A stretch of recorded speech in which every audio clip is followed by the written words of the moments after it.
ਵਾਹਿਗੁਰੂ ਵਾਹਿਗੁਰੂ ਵਾਹਿਗੁਰੂ ਵਾਹਿਗੁਰੂ ਵਾਹਿਗੁਰੂ। ਸ੍ਰੀ ਵਾਹਿਗੁਰੂ ਸਾਹਿਬ ਜੀ। ਸ਼ਲੋਕ ਮਰਦਾਨਾ ਪਹਿਲਾ। ਕਲ ਕਲਵਾਲੀ ਕਾਮ ਮਦ, ਮਨੁਆ ਪੀਵਨ ਹਾਰ। ਕ੍ਰੋਧ ਕਟੋਰੀ ਮੋਹ ਭਰੀ, ਪੀਲਾਵਾ ਅਹੰਕਾਰ। ਕਲ ਕਲਵਾਲੀ ਕਾਮ ਮਦ, ਮਨੁਆ ਪੀਵਨ ਹਾਰ। ਕ੍ਰੋਧ ਕਟੋਰੀ ਮੋਹ ਭਰੀ, ਪੀਲਾਵਾ ਅਹੰਕਾਰ। ਮਜਲਸ ਕੂੜੇ ਲੱਭ ਕੀ, ਪੀ ਪੀ ਹੋਏ ਖੁਆਰ। ਕਰਨੀ ਲਾਹਨ ਸਤ ਗੁੜ,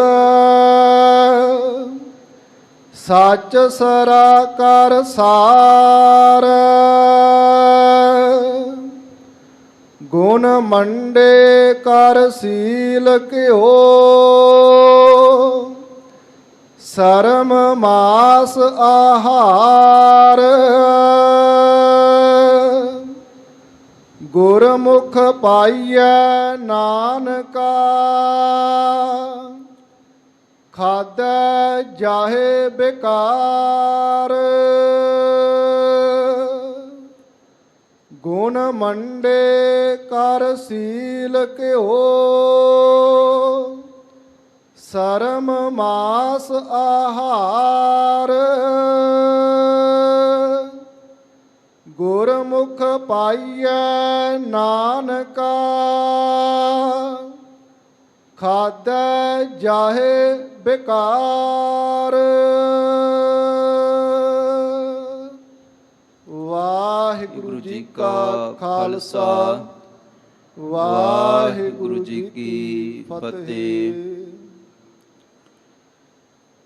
ਸਾਹਿਬ ਇਕਮਾਲ ਵਾਲੀਏ ਕੁਲ ਆਲਮ, ਜਗਤ ਗੁਰੂ ਸ਼ਬਦ ਗੁਰੂ ਸਤਿਗੁਰੂ ਸਾਹਿਬ ਸ੍ਰੀ ਗੁਰੂ ਗ੍ਰੰਥ ਸਾਹਿਬ ਜੀ। ਤਿਨਾਂ ਦੀ ਮੁਕੱਦਸ ਪਵਿੱਤਰ ਬਾਰਗਾਹ ਹਜ਼ੂਰੀ ਵਿੱਚ ਆਪ ਸਮੂਹ ਸੰਗਤ ਸਿੱਖ ਜਗਤ ਦਾ ਕੇਂਦਰੀ ਅਸਥਾਨ ਸੱਚਖੰਡ ਸ੍ਰੀ ਹਰਿਮੰਦਰ ਸਾਹਿਬ ਜੀ, ਚੌਥੇ ਪਾਤਸ਼ਾਹ ਧੰਨ ਗੁਰੂ ਰਾਮਦਾਸ ਜੀ, ਤਿਨਾਂ ਦੇ ਵਸਾਏ ਹੋਏ ਪਵਿੱਤਰ ਇਹ ਨਗਰੀ, ਇਹ ਅਸਥਾਨ, ਜਿੱਥੇ ਬੜੇ ਹੀ ਪ੍ਰੇਮ ਅਦਬ ਸਹਿਤ ਆਪ ਸਮੂਹ ਸੰਗਤ ਦੀਵਾਨ ਹਾਲ ਗੁਰਦੁਆਰਾ ਮੰਜੀ ਸਾਹਿਬ ਵਿਖੇ ਸ਼੍ਰੀ ਹਰਿਮੰਦਰ ਸਾਹਿਬ ਜੀ ਤੋਂ ਰੋਜ਼ਾਨਾ ਜੋ ਅੰਮ੍ਰਿਤ ਵੇਲੇ ਸਾਨੂੰ ਸ਼੍ਰੀ ਮੁੱਖ ਵਾਕ ਸਤਿਗੁਰੂ ਜੀ ਬਖਸ਼ਿਸ਼ ਕਰਦੇ ਹਨ, ਉਸ ਦੀ ਵਿਚਾਰ ਜਿੱਥੇ ਤੁਸੀਂ ਗੁਰੂ ਕੇ ਚਰਨਾਂ ਦੇ ਵਿੱਚ ਬੈਠ ਕੇ ਸਰਵਣ ਕਰ ਰਹੇ ਹੋ, ਉੱਥੇ ਦੂਰ ਦੁਰੇਡੇ ਦੇਸ਼ਾਂ ਵਿਦੇਸ਼ਾਂ ਦੇ ਵਿੱਚ ਭਾਵਨਾ ਸਹਿਤ ਗੁਰੂ ਕੇ ਪਿਆਰੇ ਇਸ ਪਾਵਨ ਅਸਥਾਨ ਦੇ ਨਾਲ ਜੁੜ ਰਹੇ ਹਨ, ਸਰਵਣ ਕਰ ਰਹੇ ਹਨ। ਸਮਾਂ ਹੋ ਚੁੱਕਾ ਹੈ, ਆਓ ਜਿੱਥੇ ਆਪ ਸਮੂਹ ਸੰਗਤ ਪਹੁੰਚ ਰਹੇ ਹੋ। ਪਿਛਲਾ ਜਿਹੜਾ ਸਮਾਂ ਹੈ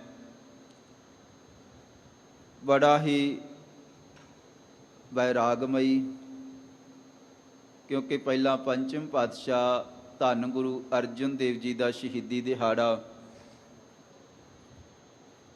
ਸਾਰੇ ਸਿੱਖ ਜਗਤ ਨੇ ਬੜੀ ਭਾਵਨਾ ਸਹਿਤ ਸਤਿਗੁਰਾਂ ਦੇ ਪਰਉਪਕਾਰਾਂ ਨੂੰ ਯਾਦ ਕਰਦਿਆਂ ਹੋਇਆਂ ਮਨਾਇਆ ਹੈ।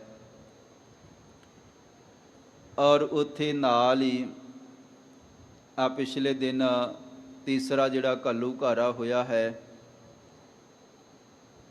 ਜਿੱਥੇ ਬੇਅੰਤ ਗੁਰੂ ਕੇ ਪਿਆਰੇ ਸੈਂਕੜਿਆਂ ਦੀ ਗਿਣਤੀ ਦੇ ਵਿੱਚ ਜਿਨ੍ਹਾਂ ਨੇ ਸ਼ਹਾਦਤ ਦਾ ਜਾਮ ਪੀਤਾ, ਗੁਰੂ ਘਰ ਦੀ ਮਰਿਆਦਾ ਦੀ ਬਹਾਲੀ ਵਾਸਤੇ, ਗੁਰਦੁਆਰਿਆਂ ਦੀ ਚੜ੍ਹਦੀ ਕਲਾ ਵਾਸਤੇ। ਮਨ ਦੇ ਵਿੱਚ ਵਿਚਾਰ ਆ ਰਿਹਾ ਸੀਗਾ ਕਿ ਪੰਚਮ ਪਾਤਸ਼ਾਹ ਸਹਿਬ ਪਾਤਸ਼ਾਹ ਧੰਨ ਗੁਰੂ ਅਰਜਨ ਦੇਵ ਜੀ ਕਈ ਘੱਲੂਘਾਰੇ ਸਿੱਖ ਜਗਤ ਦੇ ਵਿੱਚ ਵਾਪਰ ਚੁੱਕੇ ਹਨ। ਘੱਲੂਘਾਰੇ ਦਾ ਮਤਲਬ ਇੱਕ ਛੋਟੀ ਜਿਹੀ ਲੜਾਈ ਨਹੀਂ ਹੁੰਦਾ, ਮਤਲਬ ਹੁੰਦਾ ਹੈ ਕਿ ਨਸ਼ਲ ਕੁਸ਼ੀ, ਨਾਮੋ ਨਿਸ਼ਾਨ, ਖੁਰਾ ਖੋਜ ਮਿਟਾਉਣ ਦਾ ਯਤਨ ਕਰਨਾ। 1747 ਈਸਵੀ ਦੇ ਵਿੱਚ ਵੀ ਘੱਲੂਘਾਰਾ ਵਾਪਰਿਆ ਸੀਗਾ, ਔਰ ਇਸੇ ਤਰ੍ਹਾਂ ਛੋਟਾ ਘੱਲੂਘਾਰਾ ਉਦੋਂ ਵੀ 12,000 ਸਿੱਖਾਂ ਨੇ ਕੁਰਬਾਨੀਆਂ ਕੀਤੀਆਂ, ਸ਼ਹਾਦਤਾਂ ਦੇ ਜਾਮ ਪੀਤੇ। ਵੱਡਾ ਘੱਲੂਘਾਰਾ 1762 ਈਸਵੀ ਦੇ ਵਿੱਚ ਵਾਪਰਿਆ। ਉਹਦੇ ਵਿੱਚ ਵੀ ਇਤਿਹਾਸਕਾਰਾਂ ਦੀ ਵੱਖਰੀ ਵੱਖਰੀ ਰਾਏ ਹੈ। ਤਕਰੀਬਨ 30,000 ਦੇ ਕਰੀਬ ਗੁਰੂ ਕੇ ਸਿੱਖਾਂ ਨੇ ਸ਼ਹਾਦਤਾਂ ਦੇ ਜਾਮ ਪੀਤੇ। ਔਰ ਇਹ ਵੀ ਇੱਕ ਘੱਲੂਘਾਰਾ ਬੇਅੰਤ ਸੈਂਕੜੇ ਗੁਰੂ ਕੇ ਲਾਲ ਲੰਮਾ ਦੌਰ ਚੱਲਿਆ ਹੈ।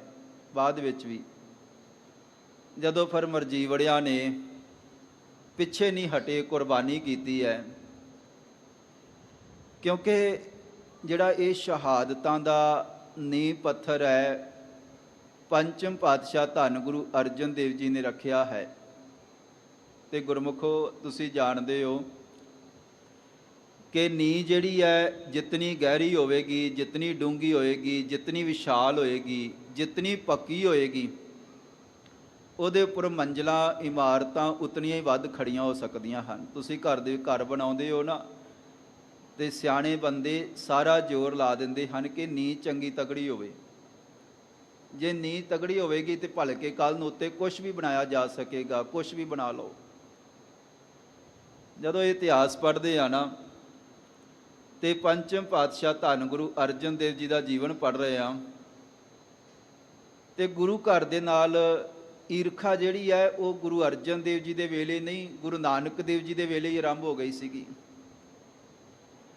ਬਾਬਰ ਦੇ ਵੇਲੇ ਤੋਂ ਹੀ ਆਰੰਭ ਹੋ ਗਈ ਸੀਗੀ, ਜਦੋਂ ਬਾਬਰ ਨੂੰ ਜਾਬਰ ਆਖਿਆ ਸੀਗਾ ਧੰਨ ਗੁਰੂ ਨਾਨਕ ਦੇਵ ਜੀ ਨੇ। ਕੁਝ ਵਿਦਵਾਨਾਂ ਨੇ ਲਿਖਿਆ ਸ਼ਹੀਦੀ ਤਾਂ ਗੁਰੂ ਨਾਨਕ ਦੇਵ ਜੀ ਦੀ ਵੀ ਹੋ ਜਾਣੀ ਸੀਗੀ, ਪਰ ਉਦੋਂ ਮੁਗਲ ਰਾਜ ਇੱਥੇ ਨਵਾਂ ਉਹ ਆਏ ਸਨ। ਉਹਨਾਂ ਨੂੰ ਇਹ ਸੀਗਾ ਕਿ ਪਹਿਲਾਂ ਆਪਣਾ ਇੰਤਜ਼ਾਮ ਕਰ ਲਈਏ, ਪੈਰ ਗੱਡ ਲਈਏ ਚੰਗੀ ਤਰ੍ਹਾਂ। ਫਕੀਰਾਂ ਦੀ ਬਦਦੁਆ ਤੋਂ ਧਾਰਮਿਕ ਲੋਕਾਂ ਨੇ ਉਦੋਂ ਬਾਦਸ਼ਾਹ ਨੂੰ ਵਰਜਿਆ। ਗੁਰੂ ਨਾਨਕ ਦੇਵ ਜੀ ਨੂੰ ਜੇਲ੍ਹ ਦੇ ਵਿੱਚ ਬੰਦ ਕਰਕੇ ਤੇ ਬਾਅਦ ਵਿੱਚ ਕੁਝ ਸਮੇਂ ਬਾਅਦ ਰਿਹਾ ਕਰ ਦਿੱਤਾ ਗਿਆ। ਸ਼ਹੀਦੀ ਤਾਂ ਉਦੋਂ ਵੀ ਹੋ ਜਾਣੀ ਸੀਗੀ, ਕਿਉਂਕਿ ਜਿਹੜਾ ਜ਼ੁਲਮ ਹੈ, ਜ਼ੁਲਮ ਦੇ ਨਾਲ ਹੁਣ ਗੁਰੂ ਨਾਨਕ ਦੇਵ ਜੀ ਨੇ ਹੀ ਬਚਨ ਕੀਤਾ ਸੀ ਕਿ ਭਾਈ ਸੋ ਜੀਵਿਆ ਜਿਸ ਮਨ ਵਸਿਆ ਸੋਏ, ਨਾਨਕ ਅਵਰ ਨਾ ਜੀਵੈ ਕੋਏ, ਜੇ ਜੀਵੈ ਪਤ ਲੱਥੀ ਜਾਏ, ਸਭ ਹਰਾਮ ਜੇਤਾ ਕਿਛ ਖਾਏ। ਹਰਾਮ ਹੈ ਸਾਰਾ ਕੁਛ। ਸੋ ਨੀਂਹ ਇਤਨੀ ਮਜ਼ਬੂਤ ਹੈ ਕਿ ਪੰਚਮ ਪਾਤਸ਼ਾਹ ਧੰਨ ਗੁਰੂ ਅਰਜਨ ਦੇਵ ਜੀ ਦਾ ਸ਼ਹੀਦੀ ਦਿਹਾੜਾ ਤੁਸੀਂ ਪਿਛਲੇ ਦਿਨਾਂ ਦੇ ਵਿੱਚ ਮਨਾਇਆ ਹੈ। ਸਤਿਗੁਰਾਂ ਨੂੰ 3 ਦਿਨ ਹੋ ਗਏ ਹਨ, 4 ਦਿਨ ਹੋ ਗਏ ਹਨ, ਫਿਰ 5ਵਾਂ ਦਿਨ ਆ ਗਿਆ ਤੱਤੀ ਤਵੀ ਤੇ ਬੈਠਿਆ ਹੋਇਆ। ਆਪਾਂ ਤਾਂ ਇੱਕੋ ਵਾਰੀ ਥੋੜ੍ਹਾ ਜਿਹਾ ਬੋਲ ਕੇ ਅੱਗੇ ਲੰਘ ਜਾਂਦੇ ਹਾਂ ਕਿ ਪਾਤਸ਼ਾਹ ਜੀ ਨੇ ਜਿਹੜਾ ਉਹ ਨੀਂਹ ਪੱਥਰ ਤੇ ਮੁਆਫ ਕਰਨਾ, ਸਤਿਗੁਰੂ ਜੀ ਤੱਤੀ ਤਵੀ ਤੇ ਬੈਠੇ। ਹੁਣ ਪੜ੍ਹੀਏ ਤੇ ਪਤਾ ਲੱਗਦਾ ਹੈ ਤਤੀ ਤਵੀ ਤੇ ਬਿਠਾਇਆ ਜਾਂਦਾ ਰਿਹਾ। ਰੋਜ਼ ਸਵੇਰ ਆ ਜਿਹੜਾ ਆ ਸਮਾਂ ਹੋਣਾ ਨਾ, ਸੂਰਜ ਚੜ੍ਹਿਆ ਹੈ, ਉਦੋਂ ਹੀ ਜੇਲ੍ਹ ਦੇ ਵਿੱਚੋਂ ਬਾਹਾਂ ਤੋਂ ਪਕੜ ਕੇ ਲੈ ਆਉਣਾ, ਸਾਰਾ ਦਿਨ ਤਤੀ ਤਵੀ ਤੇ ਬਿਠਾਉਣਾ, ਤੇ ਨਾਲ ਕਦੇ ਠੰਡੇ ਪਾਣੀ ਦੇ ਵਿੱਚ ਬਿਠਾ ਕੇ ਤੇ ਹੋਸ਼ ਦੇ ਵਿੱਚ ਲੈ ਕੇ ਆਉਣਾ। ਇਹਦਾ ਮਤਲਬ ਹੈ ਕਿ ਸਰੀਰ ਕਦੇ ਕਦੇ ਬੇਹੋਸ਼ ਹੋ ਜਾਂਦਾ ਹੋਏਗਾ। ਫਿਰ ਸਰੀਰ ਗਲ ਚੁੱਕਾ ਹੈ, ਛਾਲਿਆਂ ਨਾਲ ਭਰ ਚੁੱਕਾ ਹੈ, ਪਰ ਸਿਰੜ ਦੇਖੋ, ਇੱਕ ਜੁਝਾਰਮਈ ਸ਼ਹੀਦੀ ਹੁੰਦੀ ਹੈ, ਇੱਕ ਸ਼ਾਂਤਮਈ ਸ਼ਹਾਦਤ ਹੈ। ਸ਼ਾਂਤਮਈ ਜਿਹੜੀ ਸ਼ਹੀਦੀ ਹੈ ਪਾਤਸ਼ਾਹ ਧੰਨ ਗੁਰੂ ਅਰਜਨ ਦੇਵ ਜੀ ਨੇ ਦਿੱਤੀ ਹੈ। ਤੇ ਸਾਈਂ ਮੀਆਂ ਮੀਰ ਜੀ, ਉਹ ਪਰਮੇਸ਼ਰ ਦਾ ਪਿਆਰਾ, ਲਾਹੌਰ ਪਾਤਸ਼ਾਹ ਜੀ ਦੇ ਦਰਸ਼ਨ ਕਰਕੇ ਹੈਰਾਨ ਹੋਇਆ। ਇਹ ਉਹੀ ਗੁਰਦੇਵ ਹਨ ਜਿਨ੍ਹਾਂ ਦੇ ਅੰਮ੍ਰਿਤਸਰ ਦਰਸ਼ਨ ਕਰੀਦੇ ਸੀਗੇ। ਕਿਤਨਾ ਸੁੰਦਰ ਸਰੂਪ ਸੀਗਾ, ਸੋਹਣਾ, ਕਿਤਨਾ ਸਤਿਕਾਰ ਸੀਗਾ, ਸੋਹਣੇ ਆਸਨਾਂ ਤੇ ਬਿਠਾਇਆ ਜਾਂਦਾ ਸੀਗਾ, ਸੁੰਦਰ ਪੁਸ਼ਾਕਾਂ। ਅੱਜ ਸਰੀਰ ਵੀ ਨਗਨ ਹੈ, ਛਾਲਿਆਂ ਦੇ ਨਾਲ ਭਰਿਆ ਹੋਇਆ ਹੈ, ਗਲਿਆ ਪਿਆ ਹੈ, ਫਲੂਏ ਪਏ ਹਨ ਸਰੀਰ ਦੇ ਉੱਪਰ, ਨੀਲਾ ਪੈ ਚੁੱਕਾ ਹੈ, ਕਈਆਂ ਥਾਵਾਂ ਤੋਂ ਹੱਡੀਆਂ ਨਜ਼ਰ ਆ ਰਹੀਆਂ ਹਨ। ਜ਼ਾਲਮਾਂ ਨੇ ਬਾਹਾਂ ਤੋਂ ਪਕੜ ਕੇ ਕਈ ਵਾਰੀ ਪਾਤਸ਼ਾਹ ਜੀ ਨੂੰ ਚੁੱਕਿਆ ਹੈ, ਤੇ ਥੱਲੜਾ ਸਰੀਰ ਦੇ ਟੁਕੜੇ ਲੋਹ ਦੇ ਨਾਲ ਚਿਪਕੇ ਹੋਏ ਹਨ, ਤਤੀ ਤਵੀ ਦੇ ਨਾਲ। ਐਸੀ ਹਾਲਤ ਜਦੋਂ ਸਾਈਂ ਮੀਆਂ ਮੀਰ ਜੀ ਨੇ ਦੇਖੀ ਸੀ ਨਾ, ਪੰਚਮ ਪਾਤਸ਼ਾਹ ਜੀ ਦੀ, ਸਤਿਗੁਰੂ ਗਰੀਬ ਨਿਵਾਜ, ਆਹ ਕੀ ਦੇਖ ਰਿਹਾ ਮੈਂ? ਤੁਹਾਡੇ ਹੁਕਮ ਦੇ ਵਿੱਚ ਤਾਂ ਸਾਰਾ ਕੁਝ ਹੈ ਨਾ। ਇਹ ਭੈ ਵਿੱਚ ਪਵਨ ਵਹਿ ਸਦਵਾਓ, ਭੈ ਵਿੱਚ ਚੱਲੇ ਲੱਖ ਦਰਿਆਓ। ਇਹ ਭੈ ਵਿੱਚ ਸੂਰਜ, ਭੈ ਵਿੱਚ ਚੰਦ ਕਿਹੜੀ ਚੀਜ਼ ਹੈ ਤੁਹਾਡੇ ਹੁਕਮ ਤੋਂ ਬਾਹਰ ਹੈ? ਪਰ ਪਾਤਸ਼ਾਹ ਤੁਸੀਂ ਇੱਥੇ ਬੈਠੇ ਹੋਏ ਹੋ, ਤੁਸੀਂ ਚਾਹੋ ਤੇ ਪੱਤਾ ਨਹੀਂ ਹਿਲ ਸਕਦਾ, ਤੁਸੀਂ ਖੁਦ ਖੁਦਾ ਹੋ। ਤੇ ਗਰੀਬ ਨਿਵਾਜ ਪਾਤਸ਼ਾਹ ਜੀ ਨੇ ਵਚਨ ਕੀਤਾ ਸੀ, ਸਾਈਂ ਜੀ, ਸਿੱਖ ਜਿਹੜਾ ਹੈ ਨਾ, ਉਹਨੂੰ ਸਬਰ ਦੀ ਵੀ, ਸ਼ਾਂਤੀ ਦੀ ਵੀ ਬਹੁਤ ਵੱਡੀ ਲੋੜ ਹੈ। ਜਿਹੜਾ ਸਹਿਜ ਹੈ ਨਾ, ਜਿਹੜਾ ਸਹਾਰਨਾ ਹੈ, ਇਹ ਵੀ ਬਹੁਤ ਵੱਡੀ ਤਾਕਤ ਹੁੰਦੀ ਹੈ। ਜੇ ਸ਼ਬਦ ਗਾਏ ਹਨ ਗੁਰਬਾਣੀ ਦੇ ਵਿੱਚ ਕਿ ਜੇ ਸੁਖ ਦੇ ਤਾਂ ਤੁਝੇ ਅਰਾਧੀ, ਦੁੱਖ ਭੀ ਤੁਝੇ ਧਿਆਈ, ਜੇ ਭੁੱਖ ਦੇ ਤਾਂ ਇਤ ਹੀ ਰਾਜਾ, ਦੁੱਖ ਵਿੱਚ ਸੁਖ ਮਨਾਈ, ਤਨ ਮਨ ਕਾਟ ਕਾਟ ਸਭ ਅਰਪੀ ਵਿੱਚ ਅਗਨੀ ਆਪ ਜਲਾਈ। ਜੇ ਇਹ ਸ਼ਬਦ ਉਚਾਰਨ ਕੀਤੇ ਹਨ ਤੇ ਸਾਈਂ ਜੀ, ਇਹ ਸ਼ਬਦ ਕੱਲੇ ਗਾਉਣ ਵਾਸਤੇ ਨਹੀਂ, ਇਹ ਹੰਡਾਉਣ ਵਾਸਤੇ ਵੀ ਹਨ। ਇਹ ਸ਼ਬਦ ਕਿਤੇ ਸਿੱਖ ਇਹ ਨਾ ਸਮਝ ਲਵੇ ਕਿ ਇਹ ਤਾਂ ਗੀਤ ਹੈ, ਇਹ ਕਵਿਤਾ ਹੈ, ਨਹੀਂ, ਇਹ ਇੱਕ ਇੱਕ ਅੱਖਰ ਸੱਚ ਹੈ। ਤੇ ਇਹ ਅਸੀਂ ਸਰੀਰ ਤੇ ਹੰਡਾ ਕੇ ਦਿਖਾ ਰਹੇ ਹਾਂ ਸਿੱਖਾ। ਇਹ ਇੱਕ ਇੱਕ ਸ਼ਬਦ ਹੈ ਨਾ, ਜਿਹੜਾ ਇਹਦਾ ਪ੍ਰੈਕਟੀਕਲ ਵੀ ਹੋ ਸਕਦਾ ਹੈ। ਜੇ ਗੁਰਬਾਣੀ ਦੇ ਵਿੱਚ ਸਿਰ ਧਰ ਤਲੀ ਗਲੀ ਮੇਰੀ ਆਓ, ਉਹ ਵੀ ਸ਼ਬਦ ਗੁਰੂ ਕੇ ਸਿੱਖਾਂ ਨੇ ਸੱਚ ਕਰਕੇ ਵਿਖਾਏ। ਔਰ ਜੇ ਬੰਦ ਬੰਦ ਕੱਟਣ ਦੀ ਗੱਲ ਹੋਈ ਹੈ, ਤਨ ਮਨ ਕਾਟ, ਉਹ ਵੀ ਸਿੱਖਾਂ ਨੇ ਪੁਰਜਾ ਪੁਰਜਾ ਕੱਟ ਮਰੇ ਸ਼ਬਦ ਆਏ। ਤੇ ਉਹ ਤੁਸੀਂ ਦੇਖਿਆ ਨਹੀਂ ਹੈ, ਪਿਛਲੇ ਸਮੇਂ ਦੇ ਵਿੱਚ ਮਹਾਂਪੁਰਸ਼ਾਂ ਨੇ ਸਾਰਾ ਕੁਝ ਕਰਕੇ ਦਿਖਾਇਆ ਹੈ। ਕਹਿਣ ਤੋਂ ਭਾਵ ਇਹ ਹੈ, 5 ਦਿਨ ਲਗਾਤਾਰ ਸਾਹਿਬ ਪਾਤਸ਼ਾਹ ਧੰਨ ਗੁਰੂ ਅਰਜਨ ਦੇਵ ਜੀ ਨੂੰ ਤਤੀ ਤਵੀ ਤੇ ਤਪਾਇਆ ਗਿਆ। ਪਰ ਸਾਹਿਬ ਪਾਤਸ਼ਾਹ ਧੰਨ ਗੁਰੂ ਅਰਜਨ ਦੇਵ ਜੀ ਆਖਿਆ ਸੀਗਾ, ਸਾਈਂ ਜੀ, ਇਹ ਭਾਵੇਂ ਹੋਰ ਅੱਗ ਬਾਲ ਲੈਣ, ਭਾਵੇਂ ਸੂਰਜ ਦੀ ਗਰਮੀ ਵੀ ਹੈ, ਭਾਵੇਂ ਗਰਮ ਗਰਮ ਰੇਤਾ ਵੀ ਪਾਇਆ ਜਾ ਰਿਹਾ ਹੈ, ਪਰ ਸਾਡੇ ਸਿਦਕ ਨੂੰ ਇਹ ਡੁਲਾ ਨਹੀਂ ਸਕਦੇ। ਸਾਨੂੰ ਸੱਚ ਤੋਂ, ਆਪਣੇ ਜੀਵਨ ਤੋਂ, ਆਪਣੀ ਕਰਨੀ ਤੋਂ ਇਹ ਪਿਛਾਂਹ ਨਹੀਂ ਕਰ ਸਕਦੇ। ਆਖੋ ਸਤਨਾਮ ਸ਼੍ਰੀ ਵਾਹਿਗੁਰੂ। ਐਸੇ ਪਾਤਸ਼ਾਹ ਦੀਨ ਦਿਆਲ ਧੰਨ ਗੁਰੂ ਅਰਜਨ ਦੇਵ ਜੀ ਜਦੋਂ ਸ਼ਹੀਦੀ ਦਾ, ਸ਼ਹਾਦਤ ਦਾ ਦੇਖੋ ਨੀਂਹ ਪੱਥਰ ਰੱਖ ਕੇ ਗਏ ਹੋਣ, ਤੇ ਫਿਰ ਸਮੇਂ-ਸਮੇਂ ਦੇ ਮੁਤਾਬਕ ਇਤਨੀ ਗਹਿਰੀ, ਇਤਨੀ ਵੱਡੀ, ਇਤਨੀ ਵਿਸ਼ਾਲ ਜਿਹੜੀ ਨੀਂਹ ਹੈ ਉਹ ਰੱਖੀ ਹੈ। ਤੇ ਉਹਨਾਂ ਬਚਨਾਂ ਤੇ ਚੱਲਦਿਆਂ ਹੋਇਆਂ ਬੇਅੰਤ ਗੁਰੂ ਕੇ ਲਾਲ ਸਮੇਂ-ਸਮੇਂ ਦੇ ਮੁਤਾਬਕ ਜਦੋਂ ਜਦੋਂ ਲੋੜ ਪਈ ਹੈ ਉਹ ਅੱਗੇ ਆਏ ਹਨ, ਉਹਨਾਂ ਨੇ ਕੁਰਬਾਨੀਆਂ ਕੀਤੀਆਂ ਹਨ, ਜਰਾ ਵੀ ਪਿੱਛੇ ਨਹੀਂ ਹਟੇ। ਸੋ ਐਸੇ ਹੁਣ ਵੀ ਬੇਅੰਤ ਗੁਰੂ ਕੇ ਲਾਲ ਜਿਨ੍ਹਾਂ ਨੇ ਕੁਰਬਾਨੀਆਂ ਕੀਤੀਆਂ। ਇੱਥੇ ਸੰਤ ਗਿਆਨੀ ਜਰਨੈਲ ਸਿੰਘ ਜੀ ਖਾਲਸਾ ਪਿੰਡਰਾਂ ਵਾਲੇ, ਸਤਿਕਾਰਯੋਗ ਭਾਈ ਅਮਰੀਕ ਸਿੰਘ ਜੀ, ਗੁਰੂ ਕੇ ਪਿਆਰੇ ਭਾਈ ਸ਼ਵੇਗ ਸਿੰਘ ਜੀ, ਔਰ ਇਹ ਸੈਂਕੜੇ ਹੀ ਹੋਰ ਗੁਰੂ ਕੇ ਲਾਲ ਜਿਨ੍ਹਾਂ ਨੂੰ ਸਜਦਾ ਕਰਨ ਵਾਸਤੇ, ਯਾਦ ਕਰਨ ਵਾਸਤੇ ਤੁਸੀਂ ਆਏ ਹੋ। ਪਿਛਲੇ ਦਿਨਾਂ ਤੋਂ ਸ਼ਹਾਦਤਾਂ ਦੇ ਦਿਨ ਮਨਾ ਰਹੇ ਹੋ। ਸਾਰਿਆਂ ਦੀ ਸ਼ਹਾਦਤ ਨੂੰ ਪ੍ਰਣਾਮ ਹੈ। ਆਓ ਜੋ ਨਿਤ ਦੀ ਇਥੋਂ ਮਰਿਆਦਾ ਹੈ, ਸ਼੍ਰੀ ਮੁੱਖ ਵਾਕ ਦੀ ਵਿਚਾਰ, ਸਤਿਗੁਰੂ ਜੀ ਰਹਿਮਤ ਕਰਨ, ਸ਼ਬਦ ਦੇ ਨਾਲ ਜੁੜੀਏ। ਸ਼ਬਦ ਦੇ ਨਾਲ ਹੀ ਸਾਡਾ ਜਿਹੜਾ ਭਰੋਸਾ ਗੁਰੂ ਤੇ ਵੱਜਦਾ ਹੈ ਤੇ ਬੰਦੇ ਦੇ ਅੰਦਰ ਠਹਿਰਾਓ, ਇਕਾਗਰਤਾ ਪੈਦਾ ਹੁੰਦੀ ਹੈ, ਬੰਦਾ ਇੱਕ ਜਗ੍ਹਾ ਤੇ ਟਿਕਦਾ ਹੈ। ਗੁਰੂ ਕਿਰਪਾ ਕਰੇ ਭਾਵਨਾ ਸਹਿਤ ਸ਼ਬਦ ਦੇ ਨਾਲ ਜੁੜੀਏ। ਇੱਕ ਵਾਰੀ ਸਾਰੀ ਸੰਗਤ ਉਚਾਰਨ ਕਰੋ ਜੀ, ਸਤਨਾਮ ਸ਼੍ਰੀ ਵਾਹਿਗੁਰੂ। ਸਤਨਾਮ ਸ੍ਰੀ ਵਾਹਿਗੁਰੂ ਸਾਹਿਬ ਜੀ। ਸ਼ਲੋਕ ਮਰਦਾਨਾ ਪਹਿਲਾ। ਬਿਹਾਗੜਾ ਰਾਗ ਹੈ, ਜਿਸ ਵਿੱਚੋਂ ਅੱਜ ਅੰਮ੍ਰਿਤ ਵੇਲੇ ਸ਼੍ਰੀ ਹਰਿਮੰਦਰ ਸਾਹਿਬ ਜੀ ਤੋਂ ਸਾਨੂੰ ਉਪਦੇਸ਼ ਪ੍ਰਾਪਤ ਹੋਇਆ ਹੈ। ਬਿਹਾਗੜਾ ਰਾਗ ਧੰਨ ਗੁਰੂ ਗ੍ਰੰਥ ਸਾਹਿਬ ਜੀ ਦੇ 7ਵੇਂ ਨੰਬਰ ਤੇ ਹੈ ਔਰ ਬਿਲਾਵਲ ਰਾਗ ਦੇ ਇਹ ਬਿਲਕੁਲ ਨੇੜੇ ਹੈ। ਸਿਰਫ ਨਿਸ਼ਾਦ ਇੱਕ ਸਵਰ ਹੈ, ਉਹ ਇਹਦੇ ਵਿੱਚ ਕੋਮਲ ਲੱਗਦਾ ਹੈ ਤੇ ਇਹ ਬਿਹਾਗੜਾ ਬਣ ਜਾਂਦਾ ਹੈ।